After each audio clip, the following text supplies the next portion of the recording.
Good evening. Good evening. Would everyone please stand for the Pledge of Allegiance?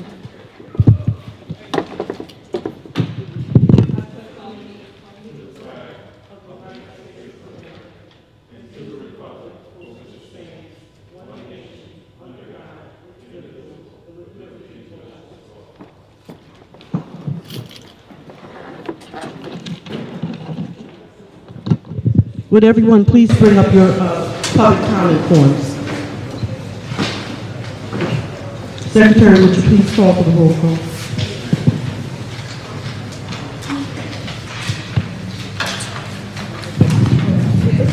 Mayor Heffy. Mayor Heffy. Excuse me for 1 second. The meeting is now called to order.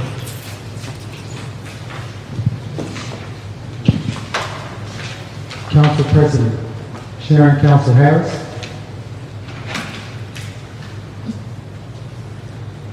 Vice President Lorraine Johnson. Present.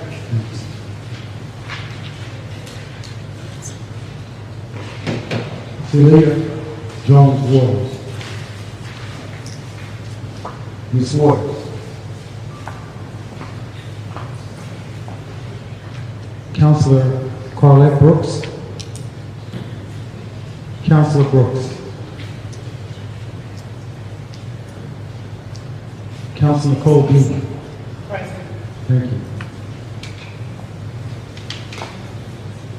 Councilor Deanna Roca. Here. Thank you. And Councilor Monroe. Present. Thank you.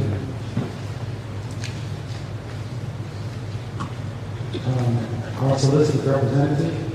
Here. Thank you. Our finance director, Ms. Peace Smith. Present. Thank you. Our representative, Ms. Norton. Here. Thank you. Is there anyone on this? Mr. Secretary, can I suggest that we identify them by name, not just representative? I'd like for the record to reflect that Ma'am, who Mr. would you like to- Boggs is present. Mr. Chris Boggs is present. Is there anyone else in the house? Yes, from our engineering firm, Aaron Sargent, Leslie. Megan. Tara Webb. Tadera, thank you. Madam Council, is there anyone else? Let's reflect that all, that we state all of our council officials by name.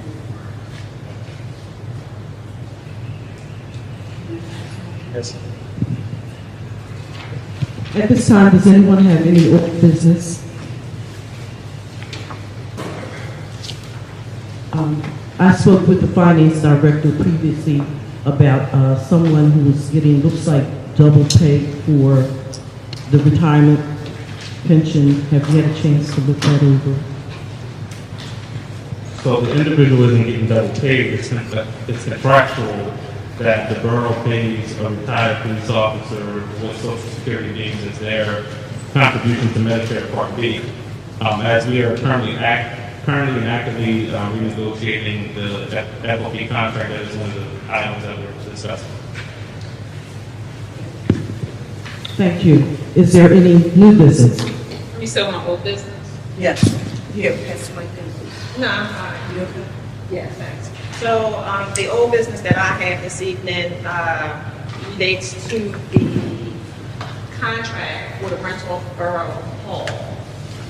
When we last, left off, there were a lot of, issues with the contract that needed to be addressed. And we were supposed to discuss those issues and come up with some remedies, and we have not done so to date. And it's my understanding that the contract, the improper contract is being utilized and has been utilized since it was voted in with the errors. So that Needs is, to be revised. well, if there were errors, So the contract should never have been utilized because there were errors in it, especially relating to the fees, the rental fees, so forth and so on. And that contract has since been used for, being utilized for rentals up until this date. And that's improper because the fees weren't correct on the contract, in addition to some other things that was wrong. In particular, the nonprofit fees for non-resident. It's my understanding that it has been quoted to an organization that the fee was $500, and we did not vote for that.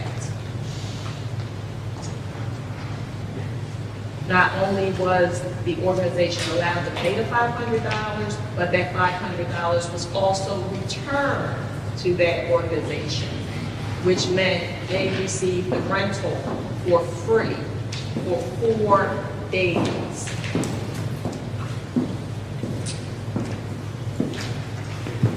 So just for clarification, for those members of the public who would not have been present before, there was a hall rental where the nonprofit status of the renter was not verified, and only one fee of $500 was paid that was then reimbursed, where the person renting charged attendants $250 per person for this cooking camp for children. And Sharon said 75 people participated. That's like $18,000. so if anyone knows anything about nonprofits, it's even in the name, you're not supposed to make a profit. So Okay. we were seeking some additional information and clarification as to why this was allowed to occur, and especially considering the fact that the organization that allegedly rented it had no affiliation with, except family relation to the person carrying out the class, and that this person is also our vacancy board chair. Okay, thank you, In Council. addition, just so you'll have a full page of notes there. In addition, we had to utilize our Public Works Department to set up and dismantle for the 4-day event. And Public Works, they're paid by tax dollars. So why do we have to pay for a private event? That's not fair. And then on a rental contract, if someone in the community would need to rent a hall for, let's say, a repast, they're going to be charged $1,000 for 2 hours. So there's something severely wrong with that contract, and we need to be fair and equal across the board. Across the board. Where's the event plan?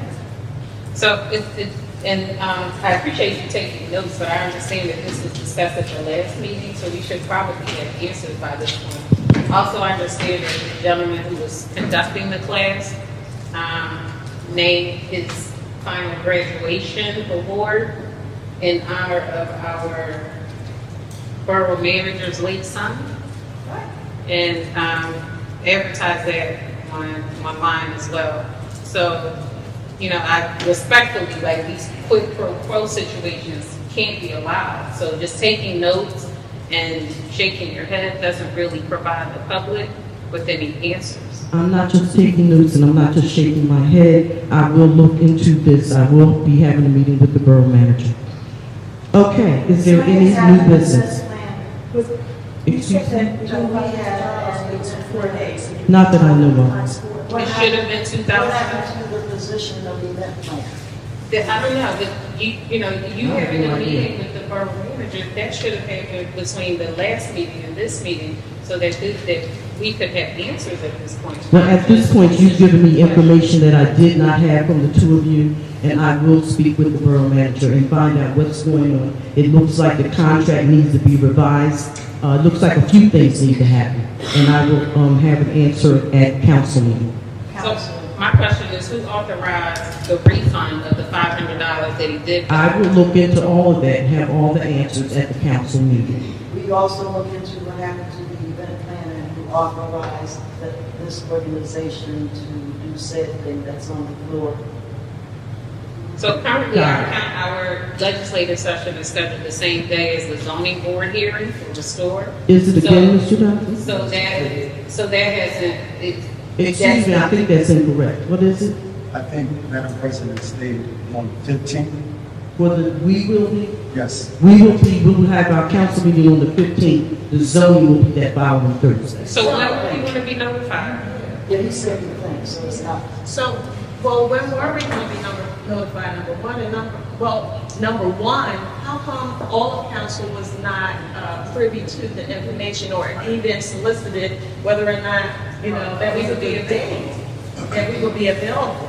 See, again, I mean, you can poke your lips out, and not you, Councilor Johnson, but the borough manager, but we have a serious problem here. We have people working in silos, and that's exactly why we're in the predicament that we're in right now. Nothing is getting done. Only certain council members are receiving the information. Depending on who you are, you get favors done for you, and it's not right. And Well, I wasn't aware of it people are either. If I may, counsel, the 15th date came up because of me. I requested that it be November 15th because of how the borough code states the budget process needs to go. We need to have a certain amount of days for the budget to sit for public inspection. It has to be advertised before you can vote for a certain amount of days. So I asked for it to be the 15th versus it being pushed later than next Thursday. I didn't receive a response, but I did request that of the council president on the 15th of the meeting today. But I will just say this, at the zoning board, the last zoning board hearing that took place, I believe that was at the end of September, if I'm not mistaken. The last legislative session. October 20th, November, I'm sorry. So, council president was there. She knew it was scheduled that same day, at that time. And she just now decided to come up with a date. Well, she didn't, our finance director. Right. These came. And this is the problem, we're always last minute. Are we doing this intentionally to discourage the residents from coming out and being a part? Or is it purely incompetence? That's what's happening. I will, I talked to a lot of residents, Excuse me, they don't sir. want to come out here because of it. Excuse me, sir. I will speak with the president of council and try to find out why, because I wasn't notified about this item, so I have no idea. So were you notified that there's a meeting this Thursday at Nope. 7 p.m.? There's a Yes, I special was. council meeting. I was notified at 3:26 this afternoon that there's a special council meeting on Thursday, this Thursday, November 10th, at 7 p.m. So I would request that you would have answers for us regarding this contract then, rather than wait until the 15th, since it is another official meeting. Can I ask something? How is the meetings put out to the community? I hear from mouth. How, I got to go online? Now, when they want something, they call the phone when you want to go. Here, you get no information at all. I'd like more information as well. Thank you for that. I'm sorry for them. Take that information. Bear with us just a moment. And I'm just making a recommendation. There's a special council meeting because I wasn't notified of a special council meeting this Thursday myself. But if you're having a special council meeting on the 10th, and then which is Thursday, and then we're going to turn around a couple of days later to have on the 15th, because the 17th is the zoning, right? Yes. There was, let's not forget about the attempted meeting last week. I think we need to have more respect for the public. And for the council. So November 10th, we just was notified that there was a special meeting scheduled for this Thursday, November 10th. Then they are saying that they want to move the legislative meeting from the 17th to November 15th. And then on November 17th will be the zoning board hearing involving Restore.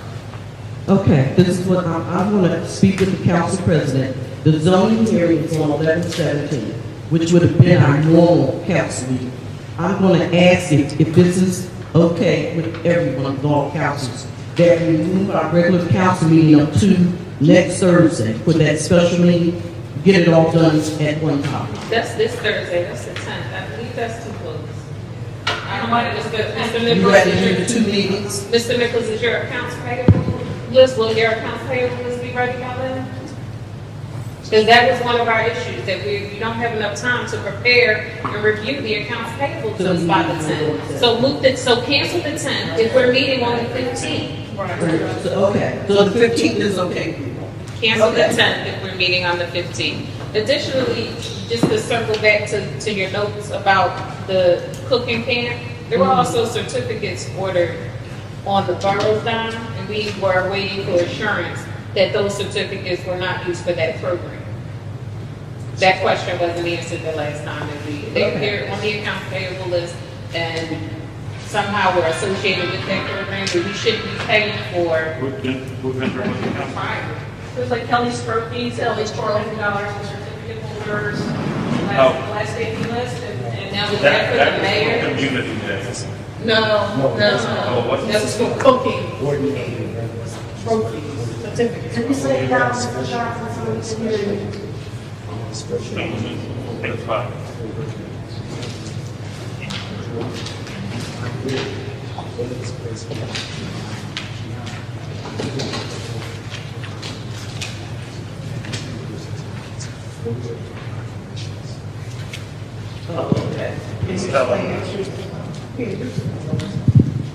What's that?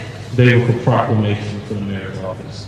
No. Yes, I picked them up. Excuse me, here's what I'm not going to do. I will answer the questions I will answer, the moment I open my mouth, I knew the moment I opened my mouth, you were waiting for me to say the word, so you can start hollering, so you can holler and scream and talk over me. And I knew you were just waiting for me to give a response, so you can just go on Okay. all night. Okay, everybody, please, calm down, Ted. Calm down, Councilman Monroe. Please, calm down, thank you. Mr. Dodson, get yourself together. I have myself together. You're not my mother. This is not a courtroom, and you're not my Mr. Dodson, please calm down. No, ma'am. I was quiet. My friend. Yeah, listen to me. This is going to go on.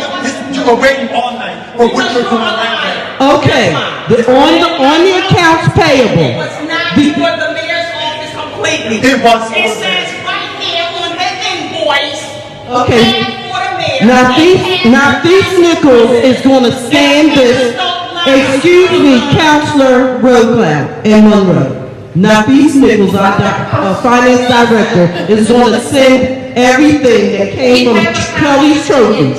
We have read that invoice and it says half for the mayor and half for council president. That's what the invoice says. Ladies and gentlemen, it's You half- just said it was for the mayor.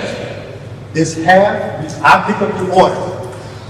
It was simply, when I picked up the order, there were 20 findings.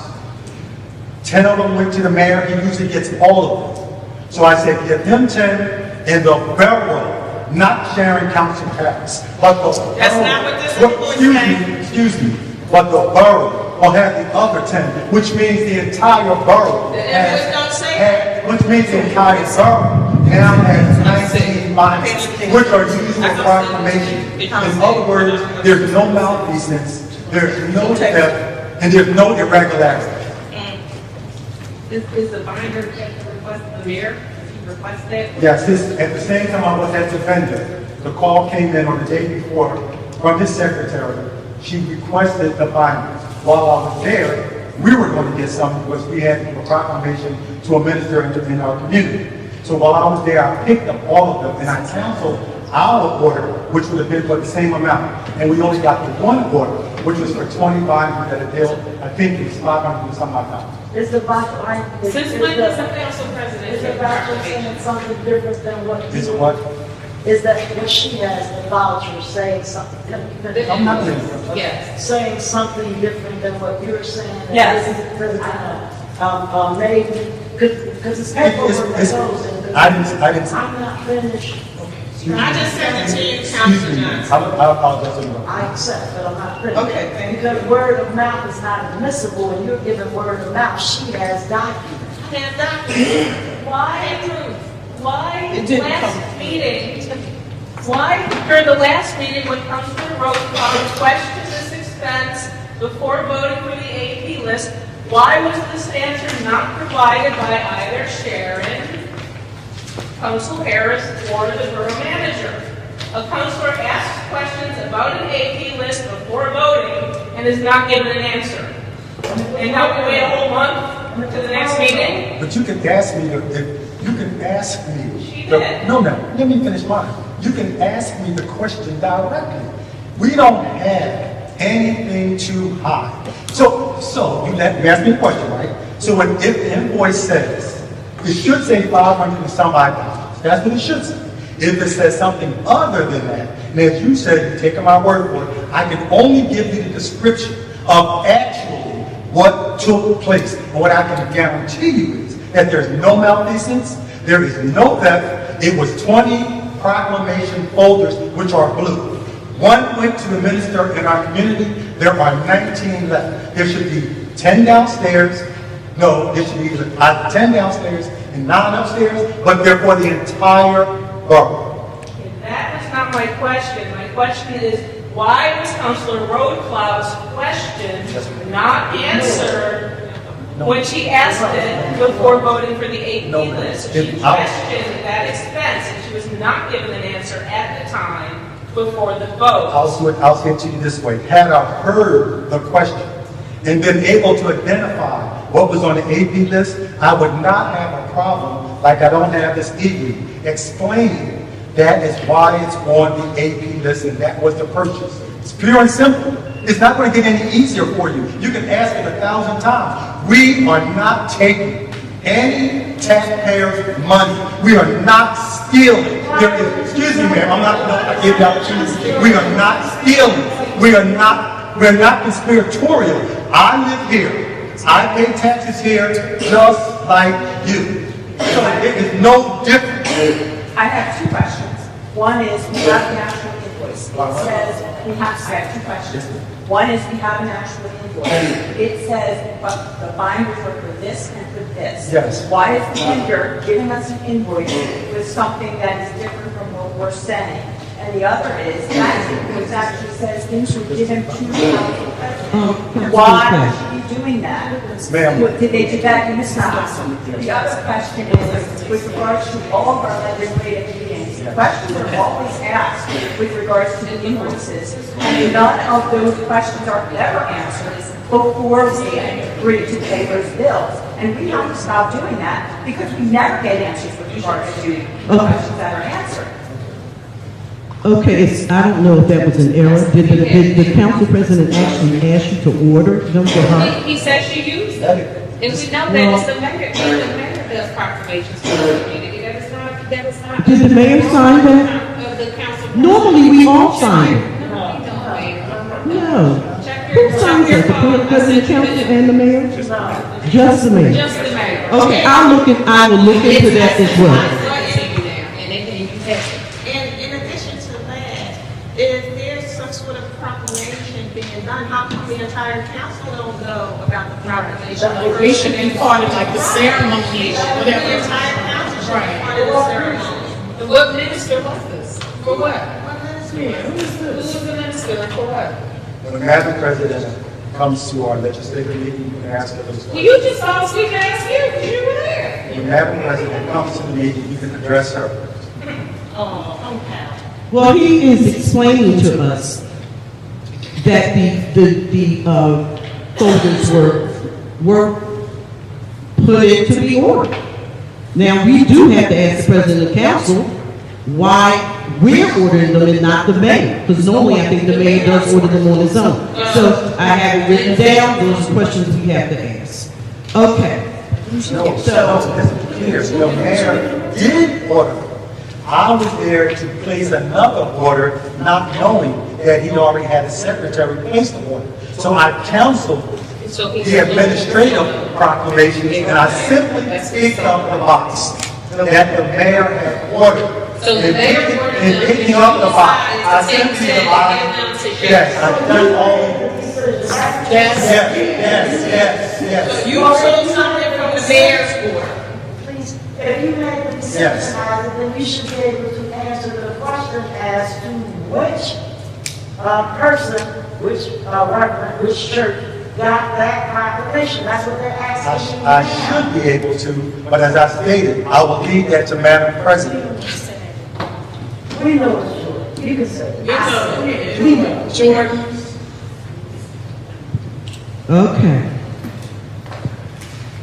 Any further new business? There's only two references. Well, let's wait, George. Okay, thank you. President Council is not here, we'll have to wait for her report at the council meeting. Manager's report. Thank you, Madam Chair. Dated workshop meeting November 7th, 2022, on 10/3/22, Borough Manager, that's myself, attended a Zoom meeting with our new mediator, Mr. Joseph Young. This meeting was a meeting brief to explain the ground rules for negotiating the contract with our public works department. On 10/5, I met with the Attorney Water Police negotiator and Mr. Nafis Nichols to lay the groundwork for contract negotiations with the Delaware County Attorney Water Police Lodge on the 27th. On 10/10, I met with Kendall for Yale Brilliant Services to have all clock repaired and is now functioning properly. Our town clock is keeping calm use. And the proceeding council did a fantastic job in repairing that clock. So when you drive by, please take a look at it. On 10/12, Borough Manager met with Wait, repairing what? the clock in the tower. It was already repaired. No, ma'am. The clock was an hour and 20 minutes behind.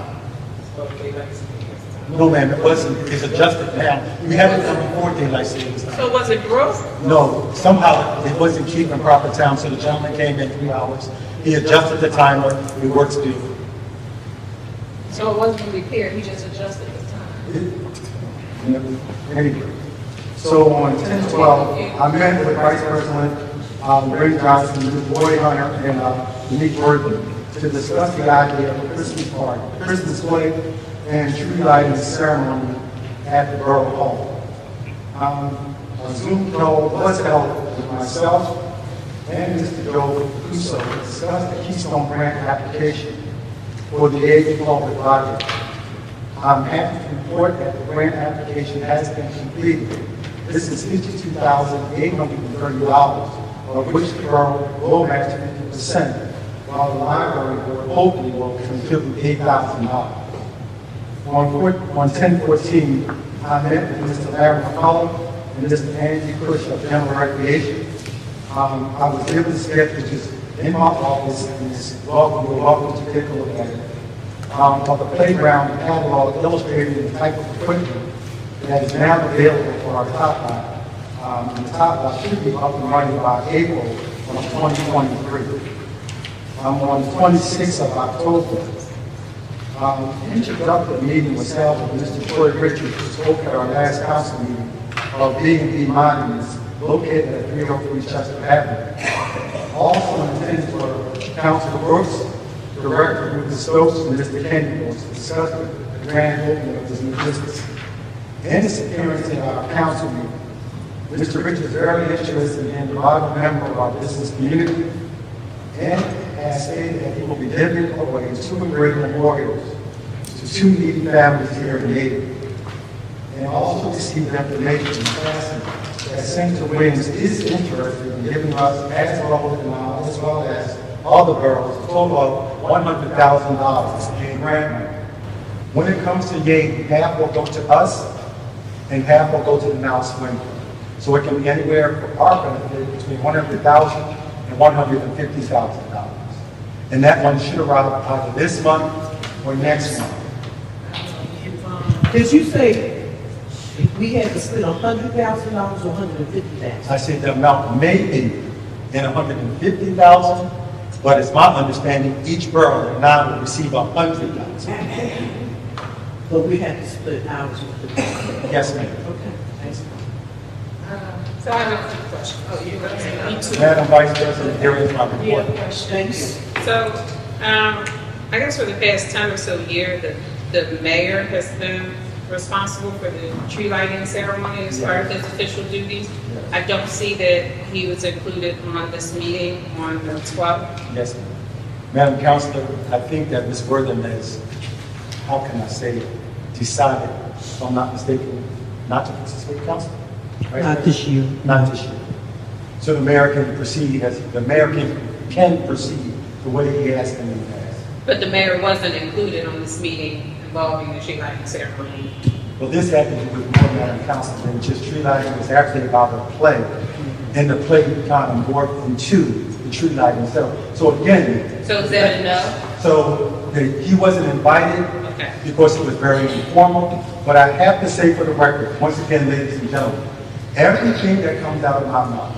No, thank you, Ma'am, sir. please, No, sir. please, Answer please, my it is question. not, ladies and gentlemen, it is not, ladies and gentlemen, the things that come out of my mouth are not in the form of Just calm a down for a second. conspiracy or a lie. Please calm down for a second. Listen, the mayor has always, as far as I know, He does not. the mayor has always done the tree lighting. Always. I'm asking both of you to please calm I have down. questions regarding his report, and he's going off topic for something else. That is inappropriate and My disrespectful. apologies, Madam I Council. don't This is a believe question. you're sorry. I am. Okay, now, excuse me, people, please, excuse me. Can we move on with that? I have another question about the report. Go ahead, And I please. would like him to stay on task and answer the question. And I would like for you to please ask your My question. is also, how is it that on 10/26, Mr. Kenny Brooks, who is not a member of council, is invited to a community meeting and other councilors aren't even made aware of it? Because I haven't finished my question. And these are the silos that Councilor Roadcloud so often points out that these people are working in. That this meeting is being held with a new member of our business community and councilors are excluded. No one else was invited but Councilor Brooks and her husband. Although he is a member of this community, he is not a member of this governing body. So we should be afforded that same opportunity. If I'm not mistaken, I believe that the Brooks know this gentleman and wanted to put money towards that opening, which is why he met with them. If I'm not That mistaken. doesn't sound. Is that like when Latoya allegedly invited Restore? Like, it sounds like kind of like bribery here. So. Well, that's my You know what, understanding. and thank you for sharing your understanding. Then my question would be, this is the same gentleman that, wanted to put in a proposal for the common driveway? Yes. Yes. I don't know anything about that. They talked about that. I don't remember that. I say that to say, again, this is very inappropriate when we have our friends and families coming in, getting money from us. That's not a fair process. Well, if someone wants to open up a new business No, in no, this no, I'm community, talking about he issued a proposal to perform the repairs for the common driveways. he did. Right, so he was the only one that submitted. No, there were three, Madam Well, Council. where were they? They're right Mr. here. Johnson? They're right, come on, you gotta You stop didn't it. say This is ridiculous. You didn't say what it was. You said they were. With you that you always think we're stealing, we're not. We're three things. There are three bids. You stole the whole usage. We are not off track here. Where are the bids? Where are the bids? offered the same opportunity to present, like, were they? Right, it's only four. They were just accepting these. Okay, Mr. Dodson is stating that the 3 bids will be in our packet for the council meeting for us to look over. That was just one of the bids. Mr. Dodson. No, we never. It was just, they're not bids, they're proposals. They're simply proposals. But you only want one person to be meeting with the proposal. One person. He's friends with the group. Exactly. You didn't bring the proposals of the other two, but you just put the one. Like to have a report, everybody. We have a report for recreation, we have a report. Here you are. It's one in here. Report should be available from anyone that reports on the floor. And please don't argue, please don't raise your voice, like, oh, this argument, I was going to get it. But your report also should be. Yes, ma'am, I'll give you. I'm sorry. So also, the bit about Senator Williams donating anything to our borough, that's not on here. And the last we spoke with Senator Williams, he was not donating anything to Yale Borough. So that's not, it's not in the report.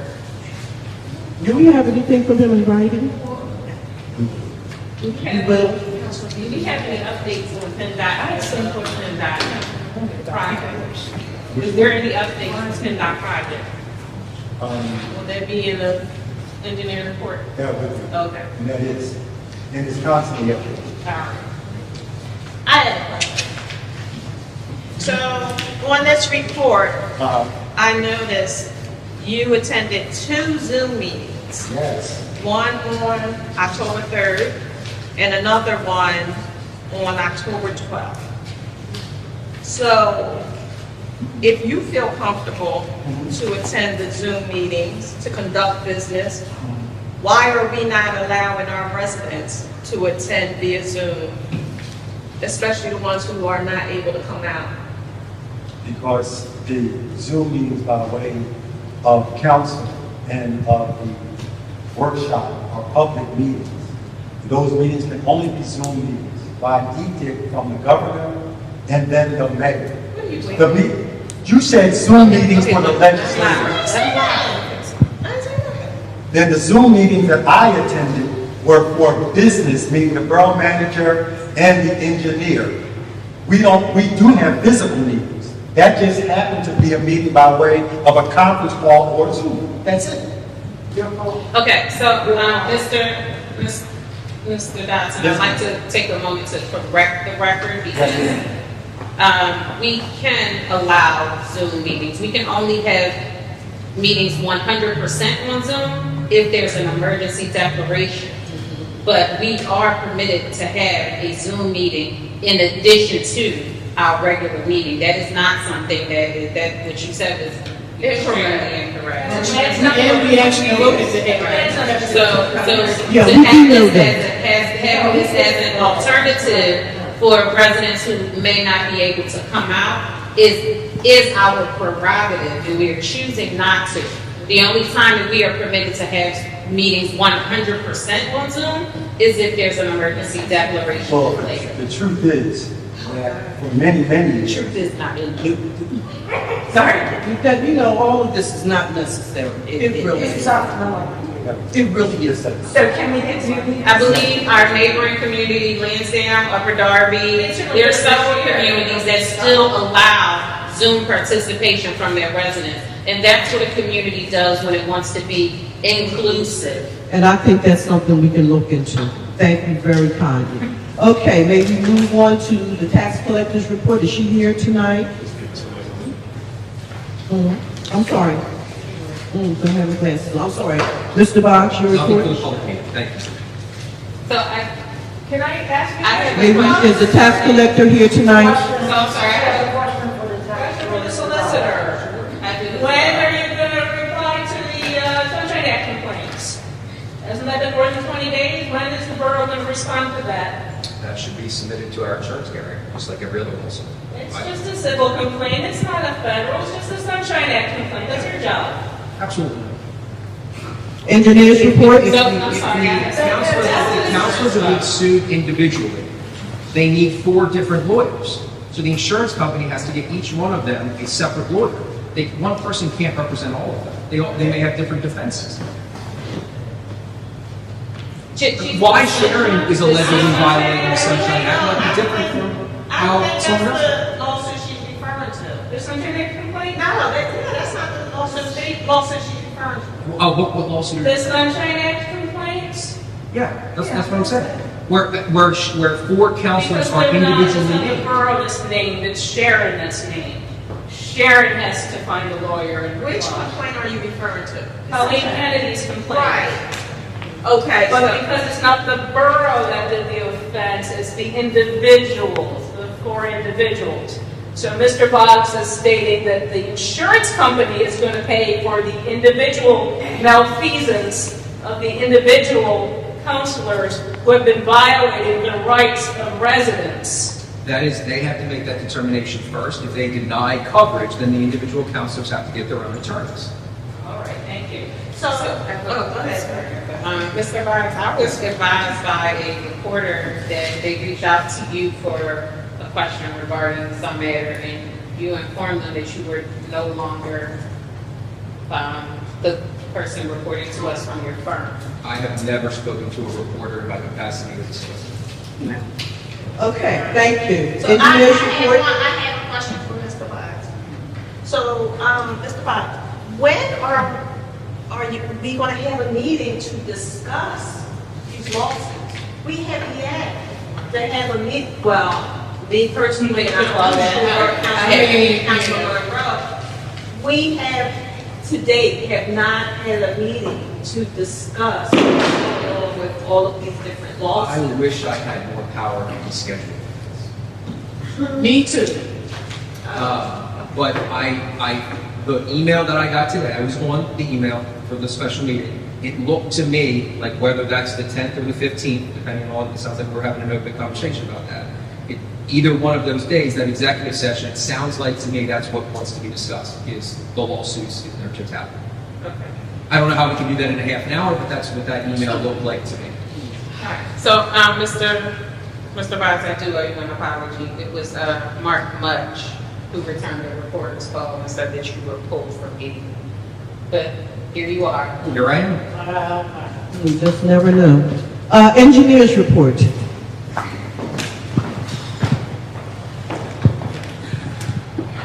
Good evening. Good evening. I have a few updates. So we have previously sent the building evaluation report on the 16th. The manager as well as the public works director are going to be meeting to discuss the findings of that report and discuss any updates or recommendations for Borough Hall. We are currently in the middle of reviewing plans for 1100 Chester Ave and reporting with Mr. Stokes on that review. We are also still going back and forth with PennDOT on the speed hump, on the proposed speed hump. At Big Dave, they are requiring additional permitting, which PennDOT permitting is not the quickest thing. So I know I've said it again, but we are still coordinating with that.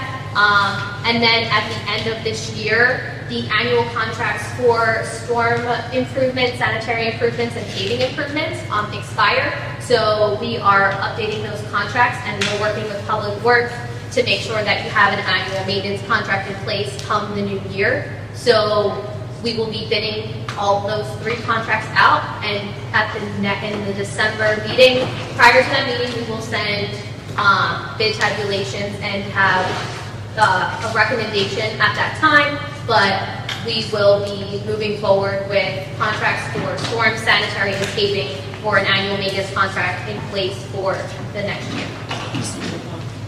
You mentioned the PennDOT project. Did I answer your question, or was there another project? Where are we at in terms of that? And also, is it covering this part of the church lane? Like, I have concern with the lighting in terms of, you know how when you have the LED countdown lights? Well, what's happening is people crossing and then the light changes. They don't know when the light's going to change. So my biggest concern for pedestrians is not knowing when to cross. The countdowns aren't on there. And are you talking about church here? This particular one right here, so does the PennDOT, is it inclusive of this side of Church Lane or just exclusively McDade Church? That this intersection is not included in any of the improvements. So that would be a separate project, but thank you for bringing that up to knowledge. Will you look into that for this area? Yes, and if it's something that it's just that, something that can be a smaller project that we can work on to get those replaced so that when it comes up and you have the stop hand, it actually counts down how long they have to cross the street. That is an easier fix. Okay, So I'll look thank you. into that. And so Megan, I think Mr. Barr's concern is that there's an elementary school right there. Right. And Okay. there's a significant amount of, and then further along, there's a, We're constantly There's a- walking and then the light changes and it's crazy. it's a very long street, Yeah. there's no countdown. Yes, It's very it's busy. on the path to our elementary and middle school. Yeah. Okay, I will definitely look into that and we'll follow up usually with a memo format. That would be appreciated. Thank you so much. Mine is the same as I asked Dotson. Would you please have your report so that we can have it as well? I'm sure if you gave one to Mr. Dotson, he can make copies to have out there on that table for us. Thank you. And the mayor is not here. We don't have his report. Committee reports, finance, Mr. Now, I Nichols. have a question for the engineer. Megan? Yes. Okay. My question, our gateways, especially that gateway over there, the Whitby Gateway, is very dark. And I was wondering if there's something we can do to improve the lighting over there, because it is very dark. And in light of what just happened a few days ago. Matter of fact, I got a call about that today, about how dark it is on Cobb Street Sorry, Parkway. Councilor Johnson, I'm sorry. Oh, would you stop? Yeah, so if we could do something about the lighting over there. Where? Where Longacre turns into Whitby Avenue, where Longacre crosses the creek, House Creek, and turns into Whitby, so that, that crossing into Philadelphia. Megan, can you explain real quick the process by which you would have a sign, a light out there on Church and Bailey Road in the process for having lighting on Cobb Street? What would that entail? So any of the roads that are state roads, we do have to go through PennDOT, and unfortunately that just takes longer. It doesn't mean you can't do it. We need justification, we need proof that it is unsafe, you need reports. However, we can talk to Public Works, we can talk to the police department. If there is hard evidence, there's no reason we can't make that. I was going to have a problem today, because I walk Church and Bailey all the time. I was almost hit twice recently in the last week. Cars are just speeding through, not even paying attention to whether or not people are crossing. And I mean, I'm paying attention. Do you need So to I am file a worried. police report? I am worried about children not seeing and not paying as much attention. Okay. Yeah, I mean, first we have to look into it a lot more before we got any more reports, and I'll discuss it with the manager and get all the details of the exact area. But Well, we know it's not going to happen. okay. But I want to know. But you make sure you put Cobb Street Park, I hear it's extremely dark all around that whole area. So where Longacre becomes Whitby, around 1400 Longacre would be an address you can put into a GPS. That's 100%. Yeah. Well, go ahead, you can talk, you can take over from there. I have questions about are you involved at all with our camera project that's been started and stopped on several occasions? No, I'm not involved with that. Not me. No, you. Okay, and I believe there's a resident who may have had a question before you. Question, I live on Cobb Street Parkway, and pipes were being laid down on the 800 block, but going down Farmley, it stopped. Will it start back again, and if so, when? You're saying Parma. Farmley and Cobb Street. Okay, the new sewer system was put in from Loinger Boulevard to Chester Avenue on West Cobb Street Parkway. Nothing that's going on Parmley Avenue. Okay. Because I know from Church, maybe the Pleasant, pipes were laid down. That's actually water company Okay. putting new water system in, not West Cobb Street Parkway is an actual sewer system. Two different projects. And back to the lighting in Longer Boulevard. The lighting has been updated to LEDs. Every light is working down there. Do we need to actually add more LEDs down there? Absolutely. That would be a great suggestion. In that gateway area? In the gateway, we are 100% all the way lit, all the way down.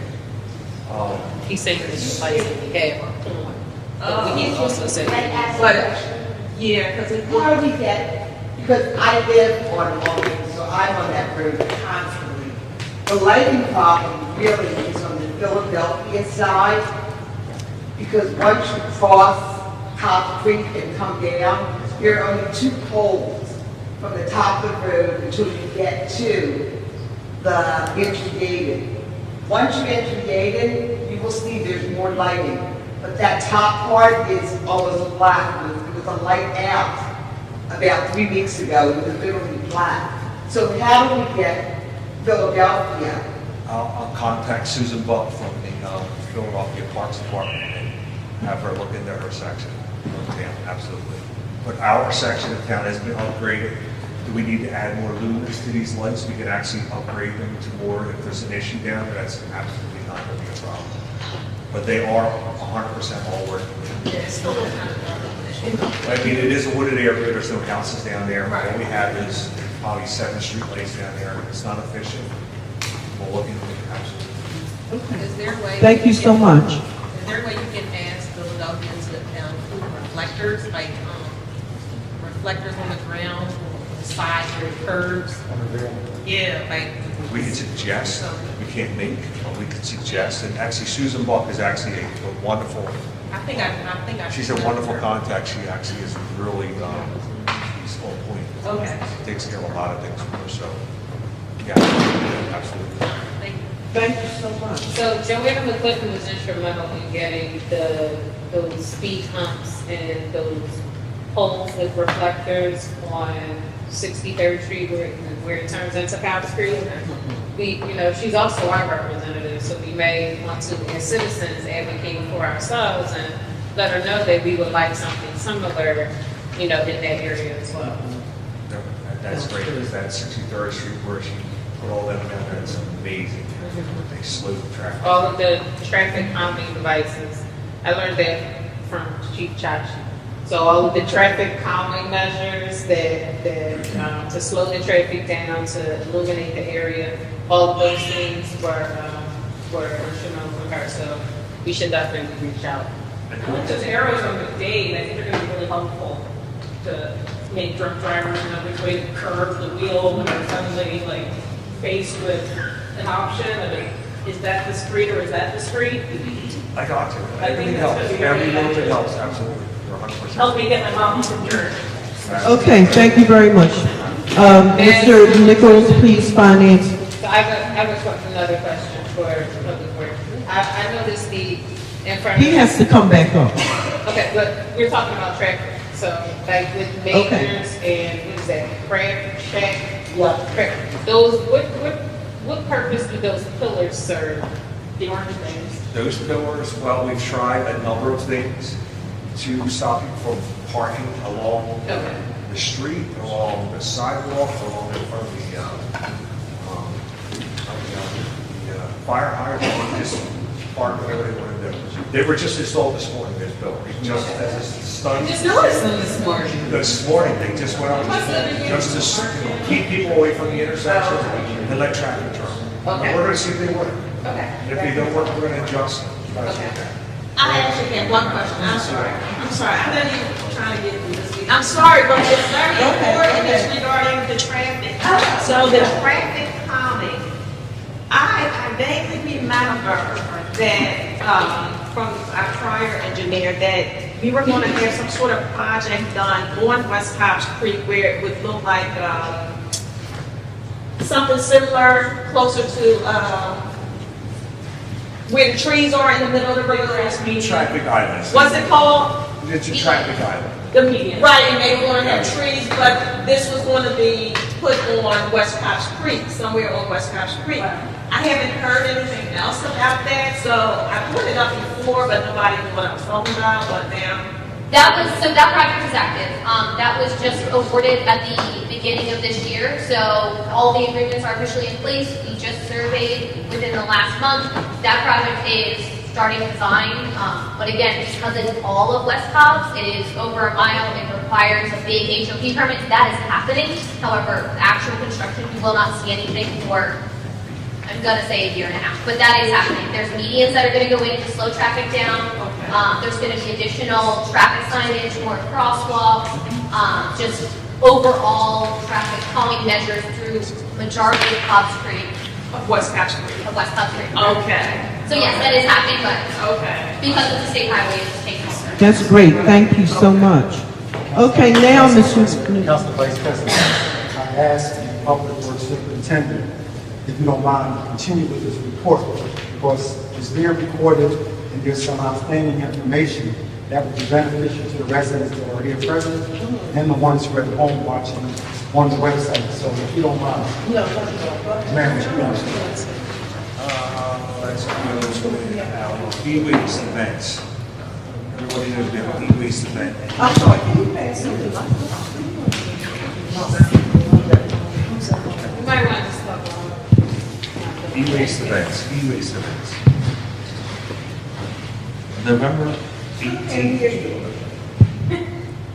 Is it on? This?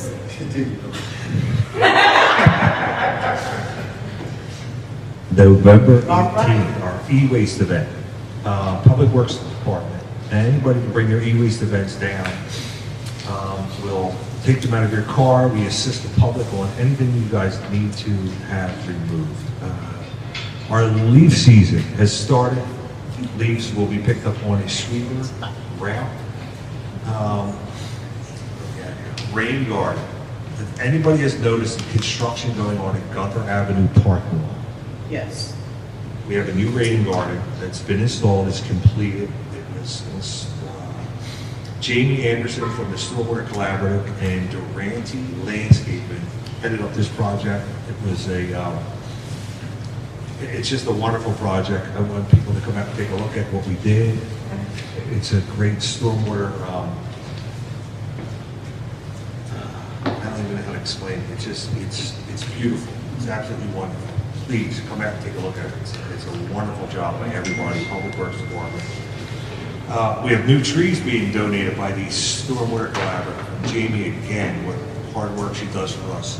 All the trees removed from the back of this borough hall are actually going to be replaced with smaller trees. They're not going to be overgrown. They're going to be manageable, and they're going to be kept out. Excuse me.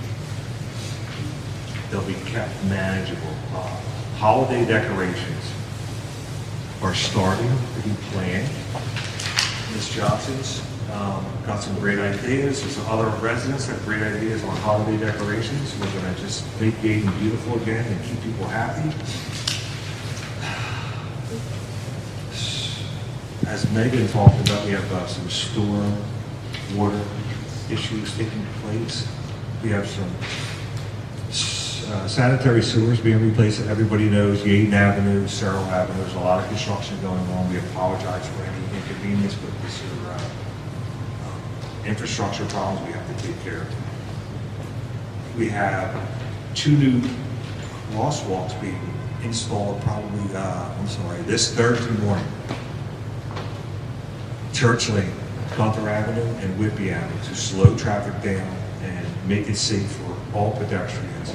And the new traffic restrictions at Meyer Avenue have been installed just to keep residents from not parking in front of old majors and keep traffic.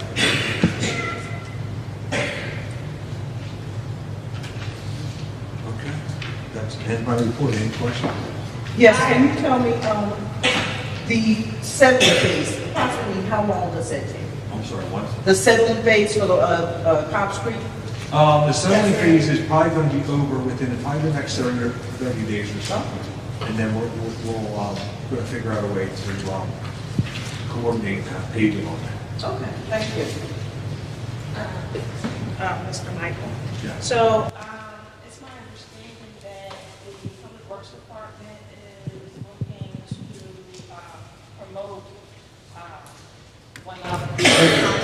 employees as a mechanic foreman, Okay. Recommendations have been made. Credentials have been submitted to all council. I believe so. Okay. You didn't? Oh, okay, so are we planning to vote on it soon? Do you need this position filled soon, or I do, but that's, it's up to council? it's up to the Yeah. council. Yeah, so, Councilor Johnson, is it possible that we can put on, the agenda for the legislative meeting? I believe, the borough manager, Isaac Dodson, made the recommendation, for Florida Maxton, to be promoted to mechanic foreman. Mr. Dodson, he gave glowing reviews, he checked his credentials and his qualifications. I believe Mr. Knight was involved in that process as well, because you're the what, supervisor, superintendent? Okay. So I think we need to move forward and get our offices filled. You know, we have someone that is capable, qualified, and has demonstrated skill and leadership. So we need to put that on the agenda for the next legislative meeting. Is there any other candidates we need to look at, Mr. Dodson? We interviewed every potential, every employee, and we came up with the decision that based on the skill set that Mr. Maxey had in the past, that he was the best candidate for that particular position. Well, wonderful. I think we need to move forward and stop playing around with people's livelihoods, and let's do the right thing and get all of our positions filled with the best qualified individuals. So my question would be then, if he were to be promoted to this position, does that leave a vacancy, or will he be able to do just a promotion where he would be able to continue with his? It does not leave a vacancy, he's actually going to fill my whole position. Maybe it's something out of the person. Oh, we're actually, we do have, openings and applications out there for hire, for our department. How many openings? So the position is advertised? Yes. Where is it advertised? On the bus. On the borough. Yes, as well. There's the chief's position advertised, besides online, but I don't see it on Indeed. I only see it on social media. That's an interesting way to advertise a job. Social media, $12,000 for a social media post. But I've also been experiencing some difficulty with the website, and I've had some other people report difficulty with the website. Looking for this meeting today, I had to verify about 6 times that I wasn't a robot, and still was not able to get into the meeting calendar to even see the meetings tonight. So I guess who's in charge of the website? And I mean, because I was looking for a last minute cancellation since another meeting was set for this Thursday, but I wasn't able to check to verify. Also, while you're taking notes, Mr. Dodson, usually when there's an official post, it needs to bear the borough seal so we know that it's real. I believe Chief Chachi was reprimanded for that on one unlawful occasion, but, the notes downstairs, they're just regular paper with no borough seal. Thank you for that. You're welcome. Make sure that doesn't. While we're talking about basic nitty-gritty stuff, the calendar, the borough calendar, has been not updated all year. It's a Google calendar, and that means that the Google address should be able to update it. So it's just a basic secretarial type task. Who's managing our website? Is it Cat in the Hat? You have to, we just received an invoice No, from KDA. in all seriousness, Who's managing the website? in all seriousness, I do agree with you. I do agree with you. And I had a conversation today, and I'm not happy about what I'm hearing about our website. So other than all the other stuff, Who is managing the website is the question. What company is managing our website? I'll leave that question up to you, Madam President.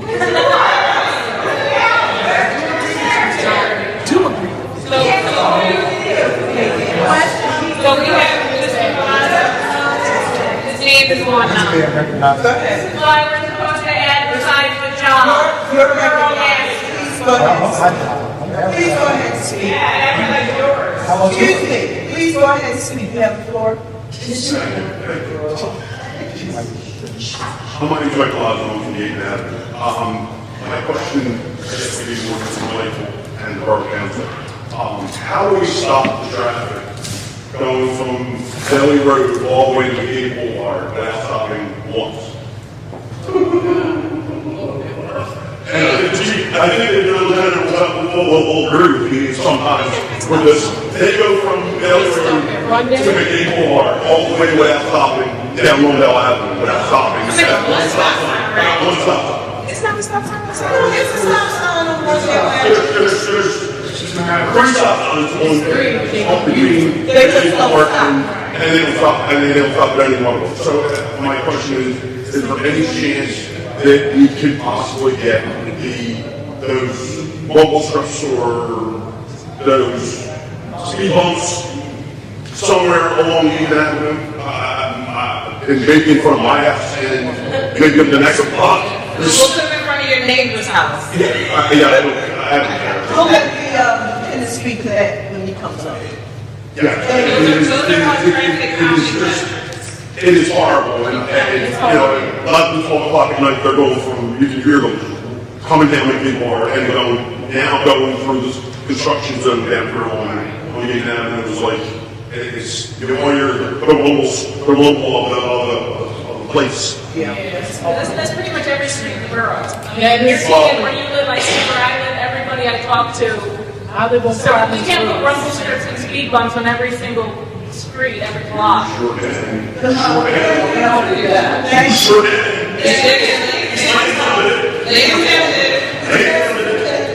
Speak to that, please. Thank you for your report. We're well aware of that traffic issue. We have had details out, mainly at Rondell, because that's an issue. They come up and they just make that right and they just keep going. I actually just looked at Mike and we talked about paint. We can maybe paint in front of those stop signs, big white letters say stop ahead. The idea of rumble strips is going to drive you nuts, because instead of hearing cars go by, you're going to hear every time a car goes by. But if it gets to that, we can look into that. But I think getting the lines painted and big stop sign paint on the road could help that and help alleviate that. We did the last part-time hire that we hired. She is cleared to work the street, so we do now have an officer available that I could put on strictly traffic details. The first officer we hired part-time, Officer Bernard, he stopped his training because he had been hired full-time with the Chester County Sheriff's Department. Now that he's done his training there, they're obviously doing it full-time. So now he's done his training there, he's able to give us more hours to get his training done, and then he'll be available to us when he's not at his full-time job. So hopefully we'll move forward with, we get some more officers out there and address some of these traffic issues. We are dealing with them throughout the borough. Would you like to give your report? Sure. I just was going to speak with this. I'm just trying to speak to the traffic again on Union Avenue and Whitehall Avenue, which is crime, which is as bad as Dayton Avenue into Rondell. It's like those main thoroughfares, and Union is really bad. There's really no way to get the lanes down. That's my side of the game, so that's the only way you can really get to Lansdowne, unless you take Lansdowne Avenue, which is always congested traffic. So we just need, I know coming up Lincoln Avenue, it's a three-way stop. People literally do not stop. Coming from the Lansdowne way, going towards you, they don't think they're supposed to stop there at all. And I know it's gonna be a lot of accidents.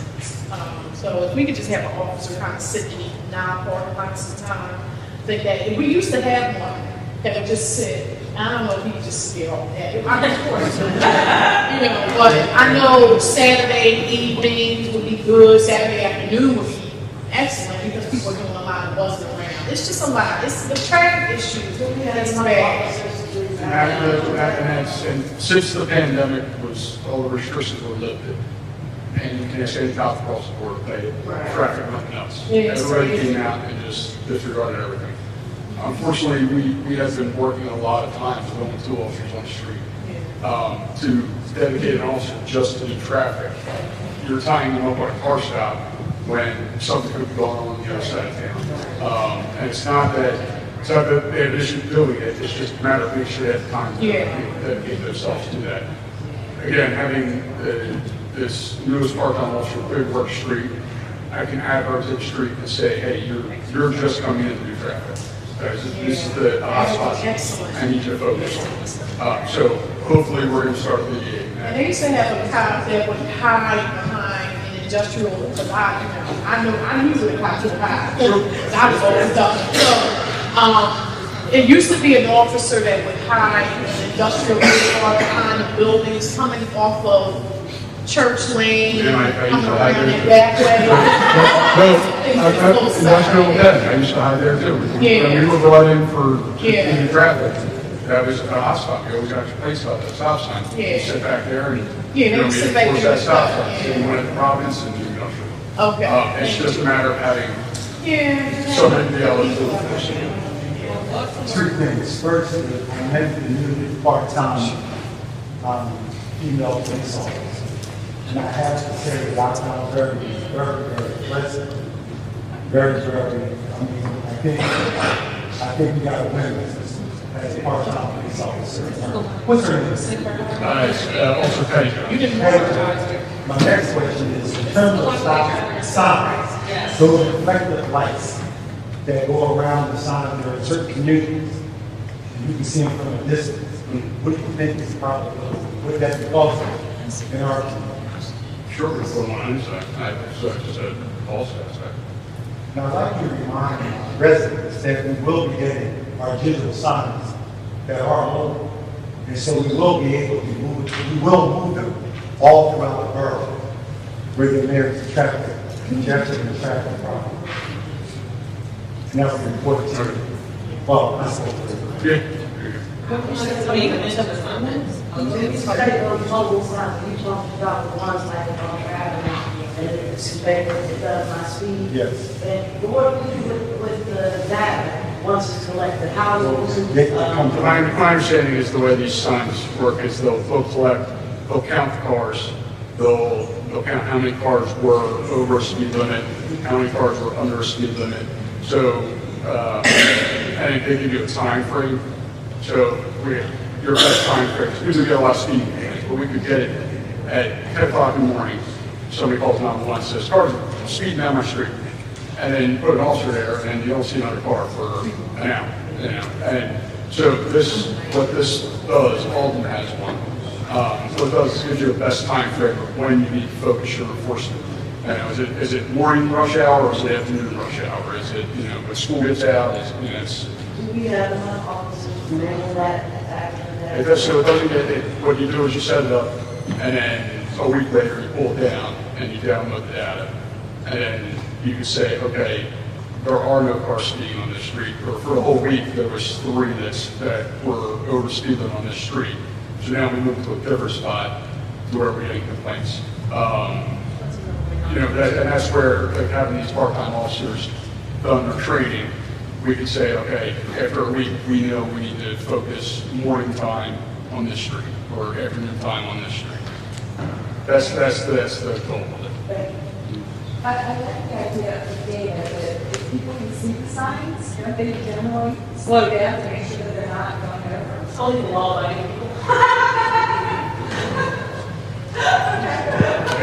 it works, and that's fine. So, this is a crazy thing that I noticed, but on Baltimore from 61st leading into church, I believe a couple of Darby has like a decoy cop police car on the left, across from the graveyard, and there's no one in the car. So I don't know, I know we don't have extra cars or anything like that. We've done that in the past. Yeah, we've done that in the past. Yeah. And I believe they have a substation right there on the corner, so they park the car up front there. Yeah, it seems But we like have done that. that in the past. Just the presence of a car, even if someone's not in there. they The issue you're running, that'll work for a day or two. Well, they go, it's like, People are like, all right, you know, nobody's in that thing. You know, but, no, we've done that in the past. Get that again for. Anything else? So, I mean, for the month of October, we had 639 calls to service, 322 parking tickets were issued, 9 non-traffic citations were issued, their summaries, and 5 traffic citations were issued. I do want to address what happened Friday morning. 2 o'clock Friday morning, the victim of a homicide was found on Longacre Boulevard. The only thing we know is he's a teenager. We have not been able to identify this victim yet. And it's been an exhaustive 4 days, very little sleep, and we are doing everything we can to identify him. We've checked Philadelphia, all of Delaware County. We've gone as far as Jersey, northern Jersey, down to Delaware. He's at this point, they did a makeup of his person, and that's in the National Missing Persons Database to see if we can get something. So I don't have any update on the investigation because without knowing the victim, we don't know where to start an investigation. And to your point of being in a darkened area, there's no witnesses to anything, there's no storefronts, there's no cameras or anything, there's no houses that have cameras. So unfortunately right now we are just hitting roadblocks, but we are actively working on it nonstop. So you don't know if it actually happened? We believe it happened. Okay. Yeah, we believe it happened. So how's the picture that you mentioned, is that available to the public? So, no, the only picture we have is of the deceased. And I don't want to put out a picture of a teenage victim like that. We have talked about possibly having getting a sketch together and putting something like that. So, quick question. So, with respect to lighting in that area, because it is very dark in that area. So, I'm not sure what's going on with our security cameras. We absolutely need to have those security cameras because about a week before that, this happened. I reported those tires being dumped over there. Sure. So until we're able to get security cameras, is there anything else that we could possibly do? I don't know, maybe, just for the sake of this conversation, install some sort of like bright light over there that will come on just at nighttime and So that it's would- lit. I don't know. I sound great, I don't know that falls under my department. Right. But what about the cameras that your department was Well, that was the previous borough management, and the mayor did those cameras. So everything just stopped with the cameras? That's my understanding. That was, the last meeting I had was under the previous borough management. Mr. Nichols, do you know anything? I know the mayor sent us an email about it. The previous engineer was working on that, and then it was a funding issue because the next phase was going to cost the borough about $800,000, and we needed to find the dollars to do that. We were supposed to be looking at grant opportunities, and then the transition happened. So the transition happened and the grant opportunities were not pursued. Megan, could you look into the possibility of getting a grant for lighting for Cobb's Creek Parkway when this incident happened, where it's really, really dark over there? Or cameras and maybe even, some sort of lighting over there? Because it is an extremely dark area. Look into finding a grate for that area, please. But in the meantime, what could we do in the meantime, just, you know, like for name? Megan, I'll send you everything that NDI was working on, that I think I have. I think I still have access to Miranda's mailbox, so that you all can see what it were. Thank you. Yes. So the existing lighting that's there now, who's responsible for, I don't know, increasing the wattage or the brighter? Do you know Is that people? who's responsible for increasing the lighting, the wattage over there? Yes. The borough is Public Works. Okay. I'm gonna look into that tomorrow and see what the actual loops are. Okay. The amount of You light did say that, actually okay. gets out, and we'll see what it's gonna cost. Fantastic. Thank you so much. Can you put an additional light on the opposite side of the barn? Can it be more than one arm per pole? We'd have to put a separate pole. There's only poles on the west, south side of the street, all the way down. Nothing on the north side of the street, where the young man was there. There's nothing on that side. So we had poles, absolutely. We'll be in the cost. We'll have to do an analysis on the cost. Okay. Thank you so much. In addition to that, can we have the borough, I guess, maybe the mayor would be a person that could do this, speak to someone on the Philadelphia side, so we can kind of have like a joint venture. They increase their lighting over there, we increase our lighting over here, and still moving forward until we are eligible for some I think grants. Mike said that he's going to talk to the lady from Parks, the Parks. That was just about her lifestyle. Is that- That's still going to be the Okay. Philadelphia side, the Boston market. It's going to be on the Philadelphia side, not that. Right. Can you talk with them about increasing the lights on there, the lights? On their side, absolutely. Yes. Wattage, okay. Thank you. Mike, could you bring the information to our next council meeting? Absolutely. If it's going to be on the 15th, I guess? Yeah. Can you change the clock to? Okay. Superintendent, who's I'm scared. Okay, go ahead. Are you finished? Yes, that's fine, that's fine. Thank you so much. Change the clock. Old clock. Make me tired.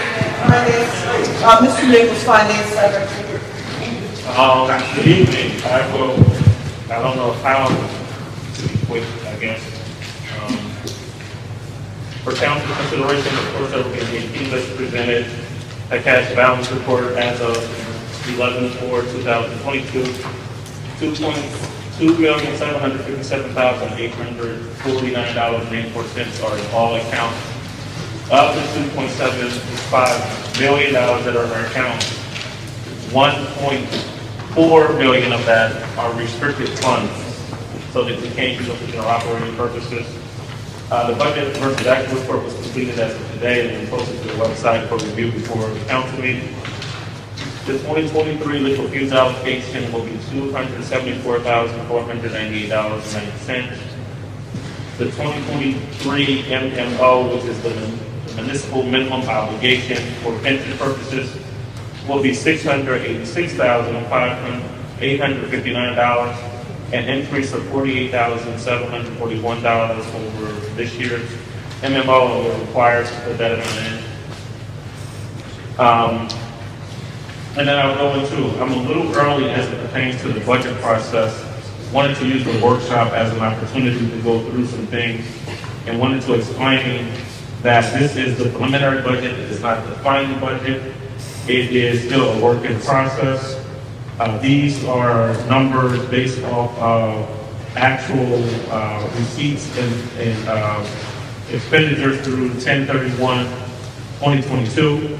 Looking at the 3-year average, it's also things that we know as of today, meaning contractual obligations, our MMO costs, the potential increase of our liability insurance is still a guesstimation, so to speak, or estimation, I should say, because we're still going back and forth with our insurance carrier. Our health insurance carrier has given us the final numbers, which was a 0% increase. We also have to be mindful that our trash contract expires May 31st of 2023, so we will be renegotiating the terms there. There's also been an increase with the Delaware County Solid Waste Authority to dispose of the trash. And of course, we have the national inflation cost that every borough, township, and municipality across the country is facing. So again, I'm going to go through the numbers of the preliminary budget, asking council for consideration to start the process on 11/15/2022. As you all know, when we present the preliminary budget, council has to adopt it. So this will not be made publicly available until council adopts it, which we will advertise on 11/16/2022 in the newspaper, Delaware County Times. There will also be a copy of the full budget in a borough manager's office for public inspection. There will be a 12/1 workshop session at the next workshop session for the borough on 12/5. The presentation will be made for the public. On 12/14, the final adoption of the budget will be asked of council. Getting into the numbers, I probably should get into the numbers and explain that because that's not the best conversation, but it's the reality. This budget does have a shortfall of $1,051,741. Repeat that, please. There's a shortfall in the proposed preliminary budget of $1,051,741. So for the projection for taxes, which include real estate taxes, delinquent and current, and all Act 511 taxes, $5,347,563. Licenses and permits, $315,500. Franchise revenues, $175,000. Fines and forfeitures, $119,800. Interest, rents, and royalties, $86,080. Intergovernmental revenues, $534,850. Charges for services, $48,204. Contributions, donations, and miscellaneous revenues, $57,500. Other revenues, $722,096, for a total general fund revenue projection of $7,406,593. As it pertains to the expenditures, general fund, the legislative body projections are $138,880. Administration, $586,684. Financial administration, $217,834. Tax collection, $34,999. Legal services and engineering fees, $219,000. Insurance and bonding borough facilities. So this includes any maintenance repairs that we have to have for borough facilities, also our insurance and bonding, $684,793. Our fire department, $173,900. Code enforcement, I'll go back. Police budget, $4,075,879. Code enforcement, $486,725.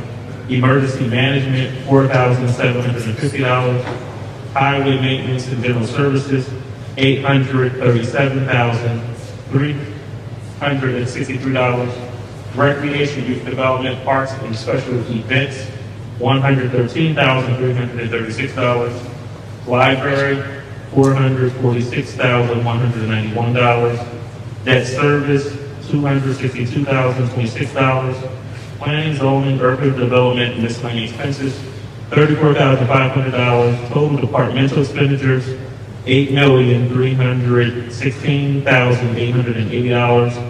And total general fund operating transfers to other accounts would account for $141,454 for a total general fund expenditures equaling $8,458,334, which will give us a deficit.